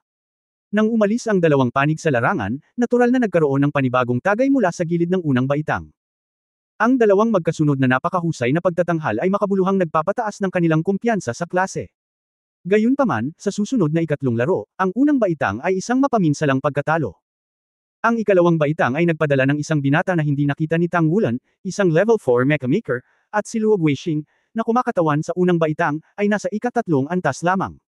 Halatang halata ang agwat, at mabilis siyang natalo. Sa ika-4 na round ng mech repair, nagkaroon ng eksena ng tunggalian. Talagang may talento si Wu Siduo sa pag-aayos ng mecha. Si Yuan Enyahui, bilang pinuno ng squad, ay naglaro sa ngalan ng squad. Sa huli, mahinang tinalo ni Yuan Enyahui si Wu Siduo sa isang makitid na margin. Ngunit kung isa sa alang-alang na siya ay isang taon na mas matanda kay Wu Siduo, ito ay karaniwang isang malapit na laban. 4 na sub-profesional na pagpapalitan at talakayan sa wakas ay bumaba. Ang klase sa ikalawang baitang ay nagkaroon ng 2 panalo, 1 tabla at 1 talo. Mukhang nanalo sila, pero halatang hindi naman sila excited. Sa mga tuntunin ng komprehensibong mga kalkulasyon, ang pangkalahatang kakayahan ng ikalawang grade-ong klase isang ay malinaw na mas mababa kaysa sa unang grade-ong klase. Nasaan ang agwat ng edad? Talo lang sila kung hindi sila nanalo. Huling palitan at talakayan ngayong araw, ang dalawang panig ay nakikipagkompetensya sa isang labanan ng pangkat. Dahil ang unang baitang ay bata pa, ang bilang ng mga kalahok ay tinutukoy ng klase ng unang baitang. Ang mahinahong boses ni Shen Yi ay parang hindi siya ang guro sa unang baitang. Si Tang Wulan, na kanina pa naka-crossleg sa lupa, ay dahan-daang nagmulat ng kanyang mga mata at tumayo. Unang klase sa unang baitang, naglalaro, 6 na tao. Nang marinig ang boses ni Tang Wulan, si Yuan Enyahui sa kabilang panig ay tumingin na, at nagtama ang mga mata ng magkabilang panig. Ang nakita ni Yuan Enyahui ay ang nagninangas na liwanag at malakas na kalooban na lumaban sa mga mata ni Tang Wulan. Deserve talaga ng lalaking ito na maging leader ng grupo nila. Nakarating na sa ikalawang baitang si Shen Yi sa panahong ito. Mangyaring magpadala ng 6 na tao upang lumahok sa ikalawang baitang. Ang magkabilang panig ay may 3 minuto upang maghanda. Sila ay nasa entablado sa loob ng 3 minuto. Ang 3 minutong ito ay malinaw na para sa dalawang panig upang ayusin ang mga taktika ayon sa bilang ng mga tao. Si Wu Saidua, na nasa hindi kalayuan, ay tumingin kay Tang Wulan, nag-atubiling magsalita, at sa wakas ay wala nang sinabi. Sa larong ito, kung hindi dahil sa naunang arbitraryo sa pagitan nila ni Luo Guixing, makakapaglaro na siya. Matagal na niyang narinig na ang pinuno ng squad ng ikalawang baitang at ang unang klase ay napakalakas, at noon pa man ay gustong makipagkompetensya sa kanya, ngunit ngayon, hindi man lang siya nagkaroon ng pagkakataon na maglaro. Ang mga kalahok sa unang baitang unang klase, ang pinuno ng squad na si Tang Wulan, ang deputy squad leader na sina Gu Yu, Ye Xinglan, Xu Lizi, Xu Xiaoyan, at XEXE, 6 ang lumahok sa kompetisyon. Ang unang klase ng ikalawang baitang ay ang pinuno ng squad na si Yuan Enyahui, ang Forging Committee member na si He Xiaopeng, ang Design Committee member by Han Ying, Li Zhengyu, Ye Xingmo, at Duan Hanxiao. Mayroon ding 6 na tao. Sa podium. Nakangiting tanong ng Holy Spirit daw Luo kay Elder Kai sa tabi niya, Yiyo, sa tingin mo aling panig ang mas malamang na manalo sa pagkakataong ito? Ngumiti ang matandang Kai, Ate Yali, kung tatanungin mo ito, nanalo ka na sa unang baitang. Mukhang may tiwala ka pa sa unang baitang. Napangiti si Holy Spirit daw Luo Yali at nagsabi, nasaksihan ko ang kanilang mga pagsubok sa klase noong araw na iyon. Ang kabuuang lakas ng unang taon ng taong ito ay napakalakas. At ang lakas ay balanse. Sa katunayan, dapat silang maglaro ng mas maraming tao, at ang mga pagkakataon ay mas malaki. Sinabi ni Kai Lao, ang lakas ng ikalawang taon ay hindi mahina. Ang leader ng pangalawang taon na si Yuan Enyahui ay isang work student, twin martial arts, at parehong martial arts ay napaka-top-notch, at sila ay napakasipag. Kamakailan lamang, siya ay na-promote sa ika-4 na ring. Shoebase. Narinig ko ang tungkol sa unang baitang ng klase. Sa totoo lang, ang direksyon ng larong ito ay depende kay Yulin. Kung ang direksyon ng larong ito ng dalawa ay nakasalalay sa Yulin. Enyahui, pagkatapos ay mayroon pa silang isang kislap na pagkakataon. Ngumiti si Holy Spirit daw Luo at nagsabi, maghintay tayo at tingnan natin. Ako ang magiging referee para sa kanila. Habang nagsasalita, ang banal na espiritong si Dao Luo ay tumayo, at bago makita kung paano siya kumikilos, ang mga tao ay lumutang palabas, na nahuhulog ng walang usok. Para matuto sa isa't isa. Matapos bamulong si Tang Wulan at ang kanyang mga kaibigan ng ilang lihim na salita sa oras na ito, kinuha nila ang pangkat ng unang baitang at nanguna sa kompetisyon. Naglakad siya sa unahan, sa likod ni Guyu, XEXE sa kaliwa at Ye Xinglan sa kanan. Naglakad pabalik sina Xu Lizi at Xu Xiaoyan. Nang makitang nandito sila sa entablado, sa kabilang panig, pinangunahan din ni Yuan Enyahui ang pangkat ng unang klase sa ikalawang baitang sa entablado. Bagamat pamilyar na sina Tang Wulan at Yuan Enyahui sa isa't isa, ito ang unang pagkakataon na magkaharap sila sa ring. Bago palayain ang kanyang martial soul, si Yuan Enyahui ay nasa katamtamang laki lamang, ngunit sa sandaling umakyat siya sa entablado, ang kanyang sariling aura ay nagsimulang tumaas sa isang kamanghamanghang bilis, at ang kanyang mga mata ay nakatitig ng buo kay Tang Wulan. Kung paanong pamilyar si Tang Wulan sa kanya, pamilyar din siya kay Tang Wulan, at mas malinaw niyang alam na si Tang Wulan ang ganap na core ng buong team ng Tang Wulan at ng kanyang team. Hanggat matatalo niya si Tang Wulan, natural, nanalo sila sa labanang ito. Mabilis na pumila ang 5 tao pa. Si He Xiaopang ay nakatayo sa likuran ni Yuan Enyahui sa kaliwa, at si Li Zengguo ay nasa likuran niya sa kanan. Sa likod ng dalawa ay sina Ye Xingmo at Duan Hanxiao, kasama si Bai Hanying sa gitna. Nang makita ang kanilang porma sayon na ganito, alam na ito ni Tang Wulan. Talagang ito ay isang battle formation sa unang klase ng ikalawang baitang, dapat walang Oiliari Soul Master. Lahat ay magaling makipaglaban. Na si Bai Hanying ay dapat ang Master Soul Master. Ang iba ay malakas na pag-atake o sensitibong pag-atake. Dapat ay malakas na opens iba sina Yuan Enyahui at Li Zengguo, at hulaan din ni He Xiaopang. Ang Duan Hanxiao at Ye Xingmo ay maaaring medyo mas sensitibong sistema ng pag-atake. Pagkatapos ng lahat, ang isang makatwirang koponan ay hindi mabubuhay ng walang maliksi na uri ng pag-atake ng mga Spirit Masters. Ang banal na espiritong si Dao Luo ay nakatayo sa gilid, pinapanood ang paghaharap sa pagitan ng magkabilang panig, na nakangiting muli sa kanyang mukha. Ang huling kalahating minuto, ang magkabilang panig ay handa na. Mula sa malayo ang boses ni Shen Yi. Isang hakbang pasulong si Tang Wulan, at mabilis na tumaas ang kanyang aura. Bakit hindi niya alam na si Yuan Enyahui ang kaluluwa ng kabilang partido? Hindi ito ang unang pagkakataon na nakita niya ang lakas ni Yuan Enyahui, at ang kabuuang lakas ng ikalawang baitang ay walang pag-aalinlangan. Pero hindi niya naisip na matatalo siya. Ang kailangan lang nilang gawin ay lumaban para sa tagumpay. Huminga ng malalim, ang mga mata ni Tang Wulan ay naglabas ng malabong gininto ang kulay, at ang aura sa kanyang katawan ay nagsimulang lumakas at lumakas. Malabo, mahinang tumunog ang dagandong ng dragon na lumitaw sa forjang, at makikita mo ito, may mga malabong gintong guhit na sa kanyang leeg. Dahil sa aura na nagmumula sa kanya, patuloy na tumaas ang aura ni Yuan Enyahui. Bago magsimula ang laro, nagsimula na ang masiglang paghaharap ng mga squad leaders ng dalawang panig. Ang aura ni Yuan Enyahui ay kasing ganda ng isang bundok, habang ang aura ni Tang Wulan ay parang isang malaking alon na tumataas sa itaas ng langit. Ang momentum ng dalawang panig ay nagpatuloy sa pagbangga at pagtama, at ang malakas na pagbabago-bago ng enerhiya ay lumitaw na sa entablado. 3, 2, 1, magsisimula na ang laro. Sa anunsyo ni Yuan Enyahui, sa wakas ay nagsimula na ang Ultimate Showdown na kumakatawan sa una at ikalawang baitang. Si Tang Wulan ay halos hindi nag-atubili na tumapak sa lupa gamit ang kanyang kaliwang paa, at ang tao ay sumugod palabas na parang kanyan, dinala si Yuan Enyahui ng diretsyo. Hindi man lang niya pinakawalan ang kanyang martial spirit, at lumitaw ang isang golden spirit ring. Sa katawan, direktang gamitin ang singsing ng espiritu ng dugo at kakayahan ng espiritu, ang katawan ng gintong dragon. Habang ang katawan ay bumubulusok pasulong, lumitaw ang mga kaliskis, ang kanyang kanang braso ay namamaga, at ang mga kuko ng gintong dragon ay bumitaw.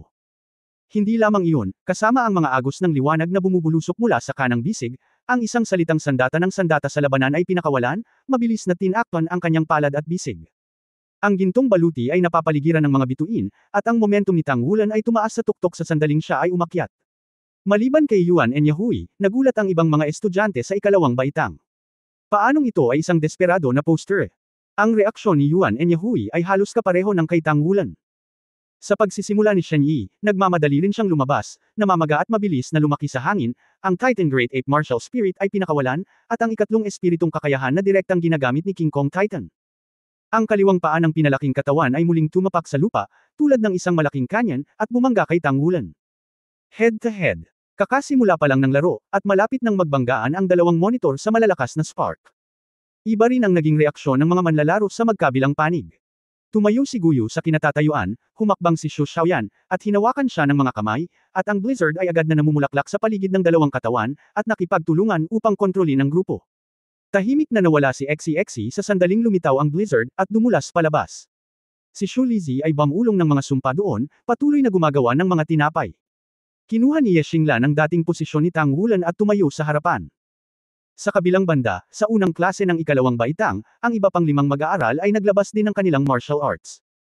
Ang espiritu ng martial arts ni He Xiaopang ay kahangahangang isang malaking martilyo, na ipinakita sa maliwanag na pilak, at ang ulo ng martilyo ay parang plum blossom.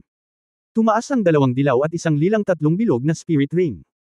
Ang kanyang martial spirit ay tinawag na 8-sided plum blossom bright silver hammer, ngunit sa kasamaang palad isa lang ang hawak niya, kung hindi ay gagamitin niya ito bilang isang forging hammer.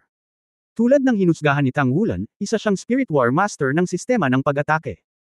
Inilabas din ni Li Zengguo ang kanyang sacred angel martial soul, nagniningning ang pangalawang soul ring, lumitaw ang light sword sa ilalim ng kanyang kontrol, at kaliwat kanan si He Xiaopang, at dumiretso sa gilid ng unang baitang.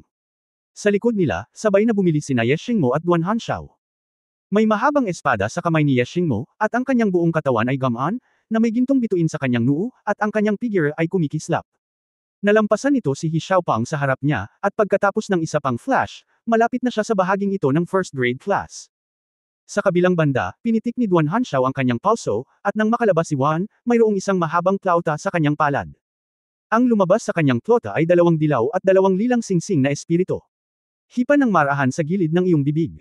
Biglang tumunog ang isang malungkot na tunog ng plota. Lahat ng nasa unang baitang klase ay nahihilo sa kanilang utak. Mga kasanayan sa kontrol ng kaluluwa ng grupo, Melody Martial Soul.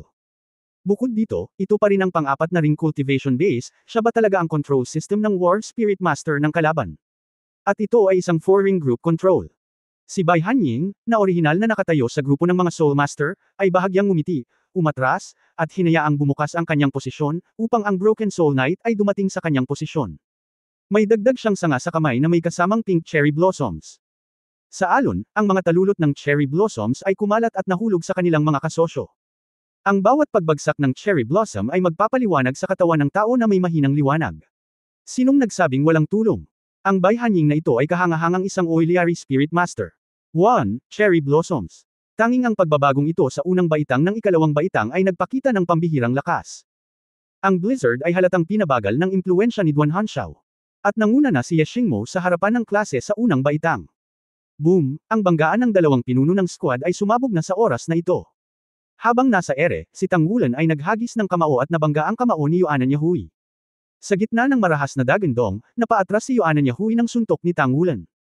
Ang gininto ang liwanag sa katawan ni Tang Wulan ay tumaas, at sa tulong ng kanyang mga daliri, hinabol niyang muli si Yuanan Yahui. Sa oras na ito, pinatunog ni Duan Hanxiao ang kanyang mahabang plota, at agad na naapektuhan ang orihinal na kahangahangang aura ni Tang Wulan. Bagamat napailing si Yuanan Yahui, hindi siya nasugatan, nasuntok sa kawalan, at dumiretso sa pambobomba ni Tang Wulan. Kanyan ng hangin. Ang mukha ni Tang Wulan ay kasing kalmado ng isang lawa. Habang ang kanyang mga kamay ay nakabilog sa kanyang harapan, pinagkadalubhasaan ng Tang Sect ang kanyang mga kasanayan at kinokontrol ang crane upang makuha ang dragon. Nang dumating sa kanyang harapan ang air cannon ay agad itong nawasak ng malakas na puwersang umiikot. Kasabay nito, ibinaba niya ang kanyang ulo, ang kanyang mga mata ay nagluwa ng lilang liwanag, at ang Broken Soul Knight sa ibaba ay nanginginig sandali, at ang pangalawang tunog na kanyang hihipan ay biglang huminto, at hindi na niya makumplito muli ang kontrol ng grupo. Ang Melody Martial Soul Group Control ay napakalakas, sa sandaling ito ay pumasok sa kanyang ritmo, mahirap i-counter control. Gayunpaman, ang paputok na kapangyarihan ng Musical Martial Soul ay kulang, at nangangailangan ng oras upang maipan. Dito nabasag ang ritmo, at ang blizzard sa kabilang panig ay dumagsa, at ang nyebe ay lumipad sa buong kalangitan, na direktang sumasakop sa buong larangan ng digmaan. Itinaas ni Ye Xingmo ang kanyang kamay at itinuro ang mahabang espada sa kanyang kamay. May maliit na gintong bituin sa dulo ng kanyang mahabang espada, at ang bituin sa kanyang noo ay lumiwanag kasabay ng paglagos niya sa espada. Ikaw ba ay sapat na matapang na lumalim ng mag-isa? Hindi, nang sumugod siya sa harapan, sinundan na ni He Xiaopang at Le Zhenggayo. Bumuo ang tatlo ng triangular assault formation. Dahil si Ye Xingmo ang forward, kinailangan nilang salakayin ang first grade first class formation ng direkta. Ang pagbabagong ito ay malinaw na hindi ang unang pagkakataon na sila ay nagsagawa ng pagbabagong ito, sila ay napakahusay, at ang kontrol ng distansya ay medyo matalino din. Sa gilid ng unang baitang, isa lang si Ye Xinglan na nakatayo sa harapan niya. Nakaharap sa espada ni Ye Xingmo, nagpaputok din si Ye Xinglan ng espada, at ang makinang nakinang ay umindayog mula sa kanyang kamay. Sa sandaling natusok ang kanyang espada, ang buong platform ng kompetisyon ay tila nagniningning. Ang mga dulo ng espada ng magkabilang panig ay nagtusok, at sumunod ang isang hagong, at ang hagong ay parang isang mahabang trahedya na mahabang awit. Ang mahabang espada ni Ye Xingmo ay direktang umindayog, at ang mahabang espada na tinusok ni Ye Xinglan kanina ay namumulaklak na may 100 linya ng mga bituin na tumatakip sa kanya. Ito ay pagpigil sa Wan. Nagulat si Ye Xingmo, ngunit hindi siya nang ahas na mag-alinlangan man lang, ang Star Sacred Sword sa kanyang kamay ay nagniningning, at ang ikatlong kakayahan ng espiritu ay pinakawalan. Bigla siyang naging starlight at umakyat sa langit, nagsanib ang katawan at espada niya. Ang mga linya ng bituin na naindayog ni Ye Xinglan ay biglang humiwalay dito at nahulog sa magkabilang gilid. Hinawakan ni He Xiaopang ang kanyang 8 panig na plum blossom na maliwanag na pilak na martilyo, na taranta, sa pamamagitan lamang ng lakas ng sledgehammer upang bahagya na hamarang sa linya ng bituin. Sa kabilang panig, ang maliwanag na banal na espada sa kamay ni Le Zhenggayo ay tumusok, na naglalabas ng isang natitirang imahe, siyam na sunod-sunod. Ang espada ay naglaslas, na pinutol ang malaking web ng mga bituin at linya sa kanyang harapan. Pasulong, ang banal na espada ng liwanag ay itinaas, at dumiretso kay Ye Xinglan upang pugutan ng ulo. Ang unang spirit ring sa katawan ni Ye Xinglan ay nagniningning sa oras na ito, at isang kumpol ng liwanag ng bituin ang lumabas mula sa dulo ng Star God Sword, na medyo kamukha ng espada na tinusok ni Ye Xingmo kanina, maliban na ang liwanag ng bituin ay halatang mas maliwanag. Ding! Sa malutong na tunog, isang mahinang pagpindot sa Light Sacred Sword, napaatras si Li Zengguo ng 2 hakbang, at napaatras si Ye Xinglan. Pantay-pantay. Ito. Ang mga estudyante sa unang baitang klase sa labas ng entablado ay nagmukhang tanga. Maging si Wu Si Duo ay ganoon din. Si Tang Wulan ay nagmamadaling lumabas nang siya ay umakyat, at Lam-usong mag-isa, mukhang hindi matalino, ngunit sa sandaling ito, ang ipinakitang lakas ni Ye Xinglan ay nabigla sa lahat. Kunin ang isang kaaway tatlo. Bagamat ang tatlong kalaban ay pawang ikatlong ring, ngunit bilang mga mag-aaral sa ikalawang taon ng Shrek Academy, ang kanilang paglilinang ay dapat na hindi malayo sa ikaapat na ring. Si Ye Xingmo ay direktang pinilit na pabulaikan ng espada ni Ye Xinglan, at ito ay panunupil pa rin. Nagmamadali si He Xiaopang, at bahagya itong naharang ni Li Zengguo nang siya ay bumaril. Sa kaso ng isang kaaway na tatlo, si Ye Xinglan ay hindi nahulog sa hangin, na hamarang sa tatlong malalaking kapangyarihan ng kalaban. Ibinalik ni Ye Xinglan ang Star God Sword gamit ang kanyang kanang kamay, kinurot ang dulo ng espada gamit ang kanyang kaliwang kamay, at dumulas sa ilalim ng kanyang mga paa. Ang Star God Sword ay yumuko at lumabas. Ito pa rin ang unang kakayahan ng espiritu. Xingmo. Si Ye Xingmo ay walang paraan upang magbago ng direksyon sa oras na ito, isang sagradong liwanag ang pumailan lang sa kalangitan, bumangga sa liwanag ng bituin, na nilulutas ang kahihiyan ni Ye Xingmo. Sa kabilang banda, dumating na rin si He Xiaopang sa harap ni Ye Xinglan. Ang 8 panig na plum blossom na maliwanag na pilak na martilyo sa kanyang kamay ay inindayog ng marahas, ang unang spirit ring sa kanyang katawan ay lumiwanag, at ang unang espiritong kakayahan ay sumabog. Isang serye ng mga pagsabog ang tumunog sa himpapawid, at ang nakapalibot na espasyo sa loob ng radius na 3 metro ang lapad ay marahas na nag-oscillated. Ang kanyang 8-sided plum blossom bright silver hammer ay hindi isang ordinaryong martial arts spirit, mayroon itong ilang special na katangian. Si Ye Xinglan ay hindi natakot, ang pangalawang singsing ng espiritu ay nagniningning, ang Star God Sword ay bumalik sa hola, at isang swordnet ang biglang sumabog. Ang mga siksik na linya ng bituin ay magkakaugnay sa isang lambat, hindi lamang upang labanan si Ziyang He Xiaopang, kundi pati na rin upang takpan ng Ziyang Li Zengguo. Huwag umatras sa ilalim ng iyong mga paa. Sa oras na ito, sa wakas ay napuno ng blizzard ang mga manunood. Ang nakakagat na lamig ay sinamahan ng mga blades ng snowflakes na bumabagsak, na sumasakop sa lahat ng nasa ikalawang baitang klase. Boom! Sa gitna ng larangan ng digmaan, muling nagbanggaan sina Tang Wulan at Yuan Enyahui. Sa pagkakataong ito ay parang mga spark na tumatama sa lupa, at ang dalawang katawan ay naghiwalay ng sabay. Pantay-pantay. Si Tang Wulan, na mayroong 3-ring cultivation base, ay lubos na nagpasigla sa kanyang ginintoang dragon na katawan, at umabot sa taas na 5 metro sa kanyang katawan, at si Yuan Enyahui, na naglabas ng King Kong Titan, ay lumaban ng kurbata.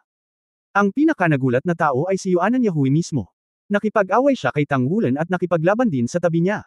Sa kanyang opinyon, kahit na si Tang Wulan ay mahusay sa lakas, kumpara sa kanyang sarili, ang agwat ay halata pa rin. Lalo na pagkatapos na siya ay na-promote sa ika-4 na singsing ng espiritu kamakailan lamang, ang puwang na ito ay partikular na makabuluhan. Ngunit ang dalawang banggaan ay nagbigay lamang sa kanya ng pakiramdam na ang kapangyarihan ni Tang Wulan ay kamangha-mangha, lalo na pagkatapos ng battle armor at forearm sa kanyang kanang kamay, ang mapanirang kapangyarihan ng Golden Dragon Claw ay sobrang lakas. Bilang resulta, kinailangan niyang maglabas ng mas maraming enerhiya upang labanan ang mapanira na epekto ng Golden Dragon Claw, upang maiwasan ang kanyang braso na masugatan ng husto. Sa ilalim ng mga pangyayari, ang kanyang 4-ring level cultivation level ay hindi makakasagot sa head-on encounter ni Tang Wulan. Mura. Paano naging malakas ang dugo ng lalaking ito? Kahit na ang sarili na naglabas ng King Kong Titan ay medyo mababa. Ito ba ang likas na bentahe ng mga lalaki? Hindi tama. Marami na akong nakaharap na lalaking kalaban noon. Si Tang Wulan ay may nakabubusog na damdamin sa oras na ito. Naramdaman na lang niya na unti-unting lumalamig ang kahirapan ng chi at dugo sa kanyang katawan. Sa panahon ng paggalaw ng chi at dugo, ang kanyang mga ugat ng dugo ay tila nasusunog, puno ng kapangyarihan. Ang bawat suntok ay napakabigat, lalo na kapag ang puwersa ng chi at dugo ay hinihimok sa kanang bisig, natural na magkakaroon ng epekto ang battle armor, at si Xingyin mismo ay nagdaragdag ng katigasan sa kanya, na ginagawang mas lumalakas ang kapangyarihan ng chi at dugo. Ang liwanag ng Golden Dragon Claw ay lalong nagniningning sa ilalim ng pagtaas ng armor ng sandata ng labanan. Ang dahilan kung bakit malakas ang battle armor ay maaari itong isama sa katawan ng Battle Armor Master at maging bahagi ng katawan. Ito ay isang purong pagtaas sa tunay na kahulugan. Ito ay patuloy na lalakas sa panahon ng proseso ng patuloy na pag-init, at ito ay magiging mas at mas katugma sa katawan. Ginawa ni Tang Wulan ang Star Silver na ito ng mag-isa. Bagamat hindi niya ginawa ang battle armor, bagay ito sa kanyang sarili. Ang kapangyarihan ng kanyang bloodline ay malayong mas malakas kaysa sa mga ordinaryong Spirit Masters, at ang pinakamahalagang bagay sa pagpapainit ng battle armor ay ang umasa sa kanyang sariling kaluluwa. Lakas at sigla.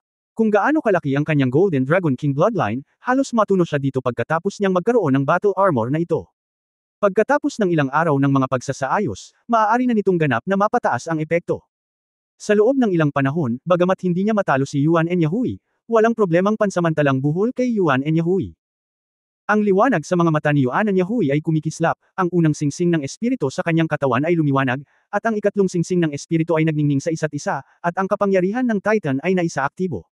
Ang kanyang orihinal na napakagandang katawan ay biglang naging mas solid, at ang kanyang aura ay muling lumundag. Malakas din siyang karakter, paano niya maipapakita ang kahinaan sa harap ng lakas ni Tang Wulan? Boom! Isa na namang banggaan. Sa pagtaas ng dalawang espiritong kakayahan ng kalaban, sa wakas ay hinayla si Tang Wulan mula sa itaas sa pagkakataong ito. Ang kanyang katawan ay umaatras ng 7 o 8 hakbang bago siya makatayo ng matatag, si Yuan Enyahui ay napaatras lamang ng 3 hakbang. Ngunit ang lakas ng Golden Dragon Claws at Battle Armor ay nahayag sa sandaling ito. Mahigit sa kalahati ng epekto ay nalutas ng Starlight Halo na inilabas mula sa Battle Armor. Ang mga kuko ng Golden Dragon ni Tang Wulan ay napakatigas at walang takot. Ang mga braso lang ang medyo masakit. Ngunit ang kanyang kanang braso ay natatakpan ng kaliskis ng Golden Dragon King hanggang sa kanyang dibdib. Ang pagbabago-bago ng mga kaliskis ay nalutas din ang karamihan sa kanyang kapangyarihan. Mukhang natalo, pero sa totoo lang, hindi naman siya nasaktan. Huminga ng malalim si Tang Wulan, biglang nagningning ang kanyang mga mata, at bahagyang kumulo ang kanyang dibdib, na tila dahil sa malakas na paglanghap. Ang gininto ang liwanag na sumisilip sa kanyang katawan ay biglang lumakas, at ang malalim na dagandong ng dragon ay umalangaw mula sa kanyang katawan na parang kulog, unti-unting naging mataas ang tono. Nakaupo sa rostrum, nanlaki ang mga mata ni Chilong Daoluo Zuoshi, ang batang ito, talagang nagsanay. Ang gininto ang agos ng hangin ay umikot at lumipad palabas. Ang gininto ang ulo ng dragon na lumitaw sa itaas ng ulo ni Tang Wulan sa proseso ng pagpapanday ay muling lumitaw. Ang kanyang mga palad ay lumiko sa langit, at ang dagandong ng dragon ay naging mas matindi. Sa kanyang katawan bilang sentro, nagbago ang mga agos ng hangin sa paligid. Ito ay naging napakarahas na ang blizzard ay hindi makalapit dito. Naging mataimtim din ang ekspresyon ni Yuan Enyahui, at ang kanyang kaliwang paa ay humakbang ng kalahating hakbang sa kaliwa, ang kanyang katawan ay bahagyang tumingkayad, at ang pang-apat na spirit ring na nagniningning sa kanyang katawan ngunit hindi pa nagamit ay kumikinang ng maliwanag. Ang buhok ng Titan Great Ape sa ibabaw ng kanyang katawan ay nagsimulang magbago, unti-unting naging isang uri ng kakaibang kulay ginto, ang gininto ang kulay ay kumikinang na may dalawang kulay, ang kanyang katawan ay lumiit ng kaunti, ngunit ang mga bisig ay naging mas makapal, higit pa kaysa ito ay 2 beses na mas malakas kaysa dati. Parang ganun, kasing lakas. Isang pares ng mga braso ang nakatukod sa lupa, at ang kanyang mga mata ay naging pula ng dugo. Uhaw sa dugo na kabaliwan. Ang makapangyarihang kakayahan ng King Kong Babon. Bukod dito, siya ay simpleng uhaw sa dugo at baliw paminsan-minsan. Habang ginagamit ang kanyang mga kakayahan sa espiritu, gumawa din siya ng ilang mga pagbabago, na isang pagsasanib ng mga pakinabang ng Titan Great Ape at ng King Kong Babon. Kahit namumula ang kanyang mga mata, malinaw pa rin ang ekspresyon sa kanyang mga mata.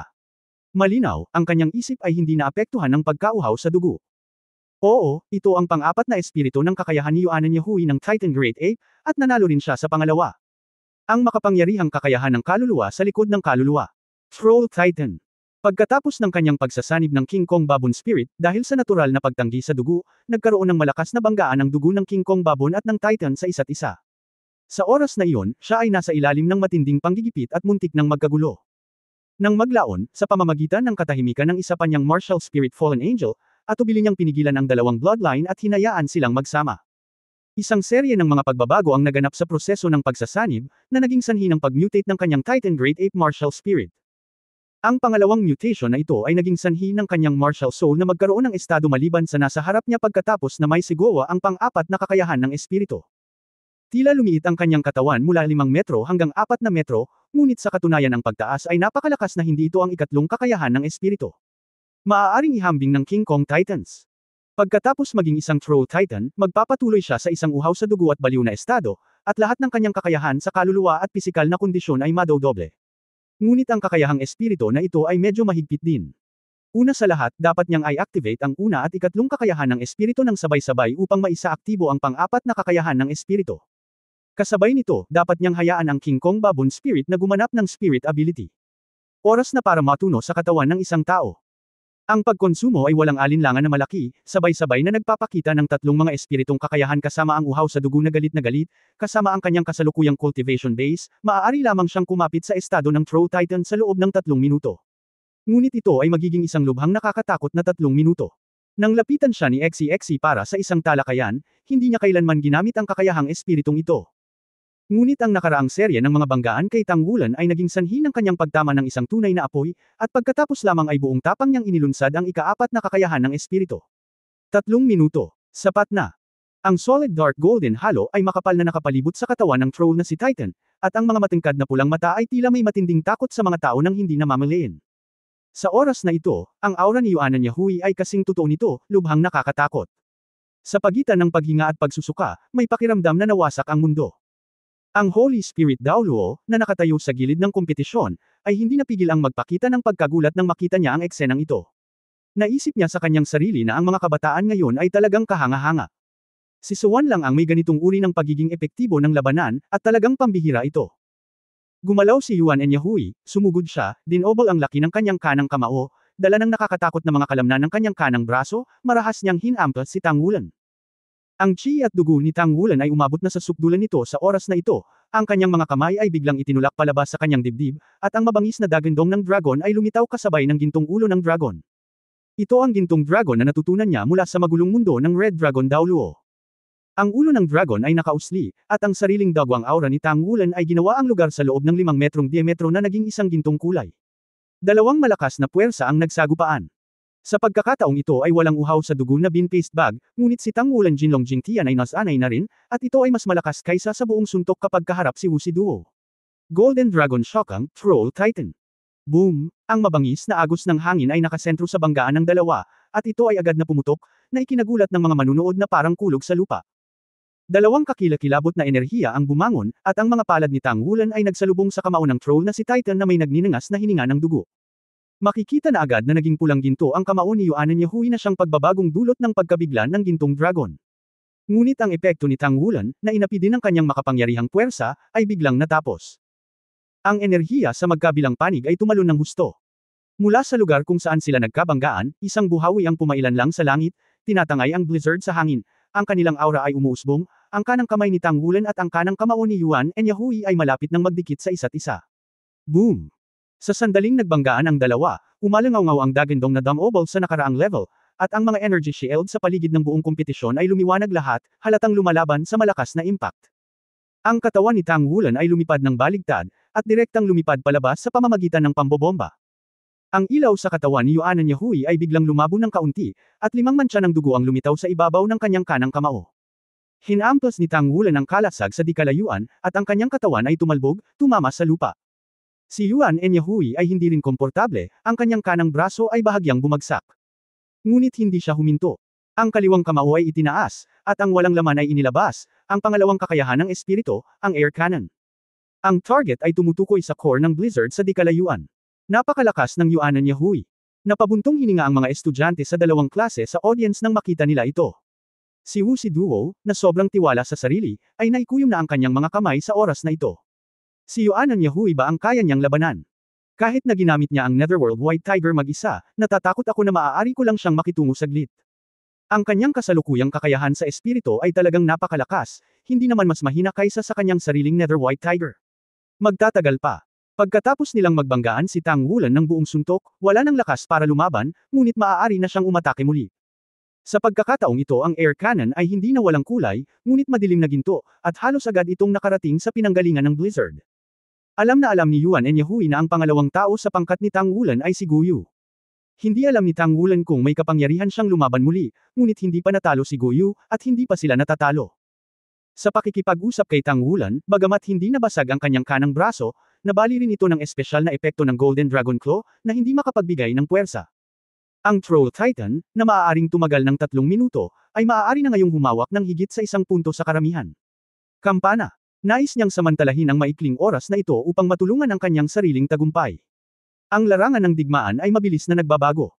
Sa parehong oras na si Tang Wulan ay pinasabog ni Yuan Yahui, sa kabilang panig, isang figure ang tahimik na lumitaw sa likuran ng ikalawang baitang.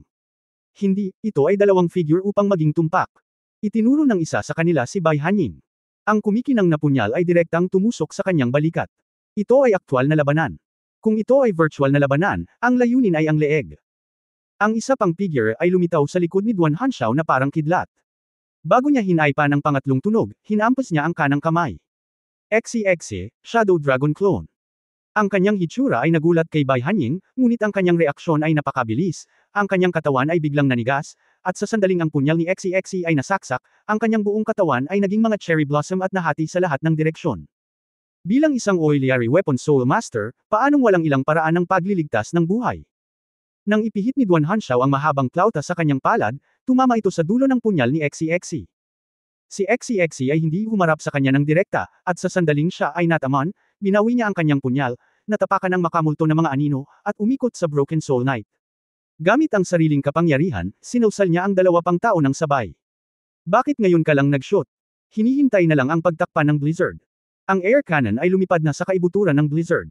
Sa sandaling ito, ang Blizzard ay biglang bumagsak, at ang pilak na ilaw ay kumislap, at ang dalawang figure ay gumagalaw ng paalang ng 2 metro, dahan-daang iniiwasan ang suntok ni Yuan Yahui. Kasabay nito, ang isang tinapay ay gumuhit na ng parabola at diretsyong lumipad patungo sa direksyon ni Tang Wulan. Uhaw sa dugo din paste bonds. Si Yuan Yahui ay nakipaglaban sa tabi nila, at nakilala ang pinagmula ng tinapay na ito sa isang sulyap. Huwag hayaang kainin ni Tang Wulan ang bagay na ito. Walang bisang suntok, isa pang air cannon. Dumagundong ang maitim na gininto ang air cannon, at tinakpan nito ang isang malaking lugar, sapat na upang mapalipad ang bean paste bag na iyon. Hindi lang iyon, walang pakialam si Yuan Yahui na atakihin muli si Guyu at ang iba pa, at dumiretso siya sa Tang Wulan. Kailangan pa nating lubusang lutisin si Tang Wulan. Si Tang Wulan ay umakyat na mula sa lupa sa oras na ito, na may ilang mga mata na may dugo sa kanyang bibig at ilong. Ang uhaw sa dugo na bean paste bag at ang air cannon ay nagbanggaan, at sila ay biglang nabasag. Hindi siya umatras, o sinubukang umiwas, ngunit sumugod siya para salubungin si Yuan Yahui. Muling tumunog ang malalim na dagandong ng dragon, at muling nagbanggaan sa ere sina Tang Wulan at Yuan Yahui. Hinampas ni Yuan Yahui ang kanyang balikat ng isang suntok.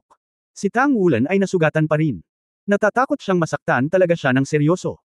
Nag-iwan pa ng kaunting lakas ang suntok na ito.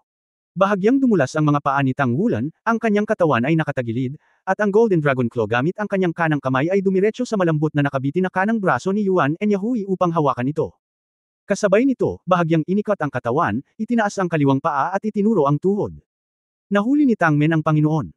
Saglit na natigilan si Yuan Yahui, ngunit mabilis siyang nag-react, na pinadyak ng husto ang kaliwang paa sa lupa. Sa isang boom, ang katawan ni Tang Wulan ay nayanig ng malakas na pagkabigla, at lahat ng mga pag-atake ay nahulog sa bakanteng espasyo. Kasabay nito, ang lahat ng kanya ay umabot sa mga balikat ni Tang Wulan. Ang mga balikat ni Tang Wulan ay lumiit ng husto, inalis ang karamihan sa kanyang lakas sa pag-atake, at muling hamampas pasulong. Boom! Sa pagkakataong ito, si Tang Wulan ay itinapon palabas sa isang umiikot na pag-ikot, na mas matindi kaysa sa nauna. Tumama ito sa lupa at tumalbog pa ng 2 beses. Medyo hindi mabata si Yuan Yahui sa kanyang puso, ngunit ito ay isang kompetisyon. Bilang monitor ng unang klase ng ikalawang baitang, kinakatawan niya ang buong ikalawang baitang. Hindi matatalo. Habang sila ay naglalaban, ang kabilang panig ay umabot din sa isang puting mainit na estado. Si Ye Xingmo, ang may-ari ng Star Sacred Sword Martial Spirit, ay nataranta na. Isang starline ang natamaan sa kanyang dibdib na sinisi ng Star Sword ni Ye Xinglan, at ang dugo ay sumambulat. Tumabi at subukang salakayin sina Guyu at Xu Xiaoyan. Tumayo si Ye Xinglan kasama sina He Xiaopang at Le Zhenggayo na may isang kaaway at 2. Isang Star God Sword ang lumipad pataas at pababa, at ang 3 pangunahing kakayahan ng espiritu ay nagpalipat-lipat. Ang kanyang mga kakayahan sa espiritu ay hindi magagamit hanggat hindi niya ito magagawa. Kapag nagawa na ang mga ito, magiging tama lang ang mga ito, at tumanggi siyang sayangin ang kaunting kapangyarihan ng kaluluwa. Saglit na pinalibutan silang 2 ng mahahabang espada, hindi sila nahulog sa hangin. Si Xu Lizi ay patuloy na naghahadjust ng bonds ng paisa-isa sa lahat ng nasa kanyang tagiliran, at pagkatapos ay walang kamalay-malay na binantayan ang tagiliran ni Guyu. Walang alinlangan na si Ye Xingmo ang pinaka-depressed na tao sa audience. Matapos mabangga si Ye Xinglan sa unang pagkakataon, nakilala niya ang Star God Sword ng kalaban. Ang ganitong uri ng sitwasyon ng martial soul suppression ay bihira, at maaari lamang itong mangyari kapag ang mga katangian ng 2 panig ng parehong martial soul ay ibang-iba. Tulad ng Golden Dragon King ni Tang Wulan na si Wan ay pinigilan ng dragon na si Wan. Ang Star Sacred Sword ni Ye Shengmo ay orihinal na isang napakalakas na martial arts soul, ngunit nakita niya ang Star Sacred Sword. Sila ay orihinal na mula sa parehong angkan, ngunit ang pagkakaiba ay ang martial spirit ni Ye Xinglan ay nag-mutate. Sa kasaysayan ng pamilyang Ye, nagkaroon ng 7 Star God Swords. Isang napakatalino na henerasyon. Sa henerasyong ito, muling lumabas ang Star God Sword, at si Ye Xinglan iyon. Nakatagpo ng Star Sacred Sword ang Star Sacred Sword, paanong hindi siya ma-depress? Sa harap ni Ye Xinglan, ang kanyang sariling pagiging epektibo sa pakikipaglaban ay hindi masyadong maipakita. Sa makatuwid, mababago lang niya ang kanyang layunin at mabilis na sumugod kay Guyu. Subukang lutisin muna itong dalawang babaeng Soul Master at food type na Weapon Soul Master. Naroon si Duan Hanxiao sa kabilang banda, at hindi siya nag-alala. Ang pagiging epektibo ng pakikipaglaban ni Duan Hanxiao ay pangalawa lamang kay Yuan Enyahui sa koponan, at siya rin ang deputy squad leader ng ikalawang baitang unang klase. Mas marami siyang taktika. Ang Star Sacred Sword ay tumusok muli, ang mga bituin ay nagniningning, at ang layunin ay nakadirekta kay Guyu. Ngunit sa sandaling ito, isang bilog ng liwanag ng bituin ang tahimik na lumiwanag sa ilalim ng kanyang mga paa. Pagkatapos ay nalaman niyang naputol ang koneksyon sa pagitan niya at ng Star Sacred Sword, at isang puting palad ang tumapot ng 1 pulgada sa itaas ng kanyang ulo. Kumalat sa buong katawan niya ang nakakakilabot na lamig, at sa sumunod na sandali, puti na lang ang nakita niya. Ang chain ng Star Wheel, kasama ang kontrol ng elemento ng yelo ni Guyu. Ang paglutas ng isang Soul Master sa malapitang hanay ay ganoon kadali. Ang Xing Sage Sword na si Ye Shengmo ay orihinal na kumuha ng agile attack system na ruta, at ang kanyang kapangyarihan sa depensa ay hindi masyadong mahusay. Ang 1 segundo ng Star Wheel Chain ay ganap na sapat para sa kanyang trahedya. Matagal nang hinintay ni Xu Xiaoyan ang pagkakataong ito, at sa wakas ay dumating ang isa sa kanila sa pintuan. Hindi siya malakas sa ibang mga lugar, kabilang ang Blizzard ay hindi ang uri ng partikular na malakas na kakayahan ng espiritu na tumutukoy sa tagumpay o pagkatalo, tanging ang Star Wheel Chain na ito ay walang katapusan na kapakipakinabang sa larangan ng digmaan. Sinabi ni Guyu kay Xu Xiaoyan, tulungan mo si Xinglan, tutulungan ko si Wulan. Gaya ng sinabi niya, ang kanyang katawan ay kumislap ng asul at tumakbo siya patungo sa direksyon ni Tang Wulan. Sa wakas ay dumating na ang oras para magpaliwanag si Tang Wulan. Bago magsimula ang labanang ito, nakagawa na ng plano si Tang Wulan, at ang kombinasyon ni Guyu at Xu Xiaoyan ay sinadya upang manloko ng mga tao. Hanggat kaya nilang magpit ng santukan na kalaban. Maaaring ilunsad ang susunod na plano. Ang gawain ni XEXE ay salubungin ang Oiliari Soul Master ng kalaban at Control System Soul Master. Sa takip ng isang Blizzard, si Ye Xinglan ay mga kalaban din. Ang gawain ni Tang Wulan at Guyu ay talunin si Yuan Enyahui. Si Tang Wulan ay nasa harap, at si Guyu ay nasa likod. Boom! Si Tang Wulan ay binomba ni Yuan Enyahui sa ikatlong pagkakataon at lumipad palabas. Puno ng sorpresa ang mga pulang mata ni Yuan Enyahui sa oras na ito. Nang itumba niya si Tang Wulan sa hangin sa pangalawang pagkakataon, una niyang naisip na hindi na siya makakabangon muli pagkatapos magsalita ng anuman. Ngunit ginawang posibilidad ni Tang Wulan ang imposible. Bago pa siya makapagpatuloy sa pagkilos, gamulong-gulong siya sa lupa, hinimas ang kanyang mga balikat at ngumisi. Pagkatapos ay sumugod na naman ito sa kanya. Gawa ba siya sa tanso at bakal? Si Yuan Enyahui ay hindi nang ahas na baliwalain si Tang Wulan. Nakilala niya si Tang Wulan at nalutas ang isang Dragon Soul Beast sa ilang mga suntok. Ang mga kuko ng Golden Dragon ng taong ito ay napakalakas. Mula noon, siya ay sinalsal ni Tang Wulan sa loob ng ilang segundo, at muli siyang binomba na lumipad palabas. Sa sandaling ito, dumating si Guyu. Sa sandaling itinaas niya ang kanyang kamay, isang malaking piraso ng Ice Cone at Wind Blade ang lumipad patungo kay Yuan Enyahui. Natigilan si Yuan Enyahui saglit, at inisip sa sarili na dinala rin ito sa pintuan. Isa kang Elemental Spirit Master, sobrang lapit sa akin, hindi ka ba naghahanap ng kamatayan? End of this chapters. For more videos, please like, share and subscribe.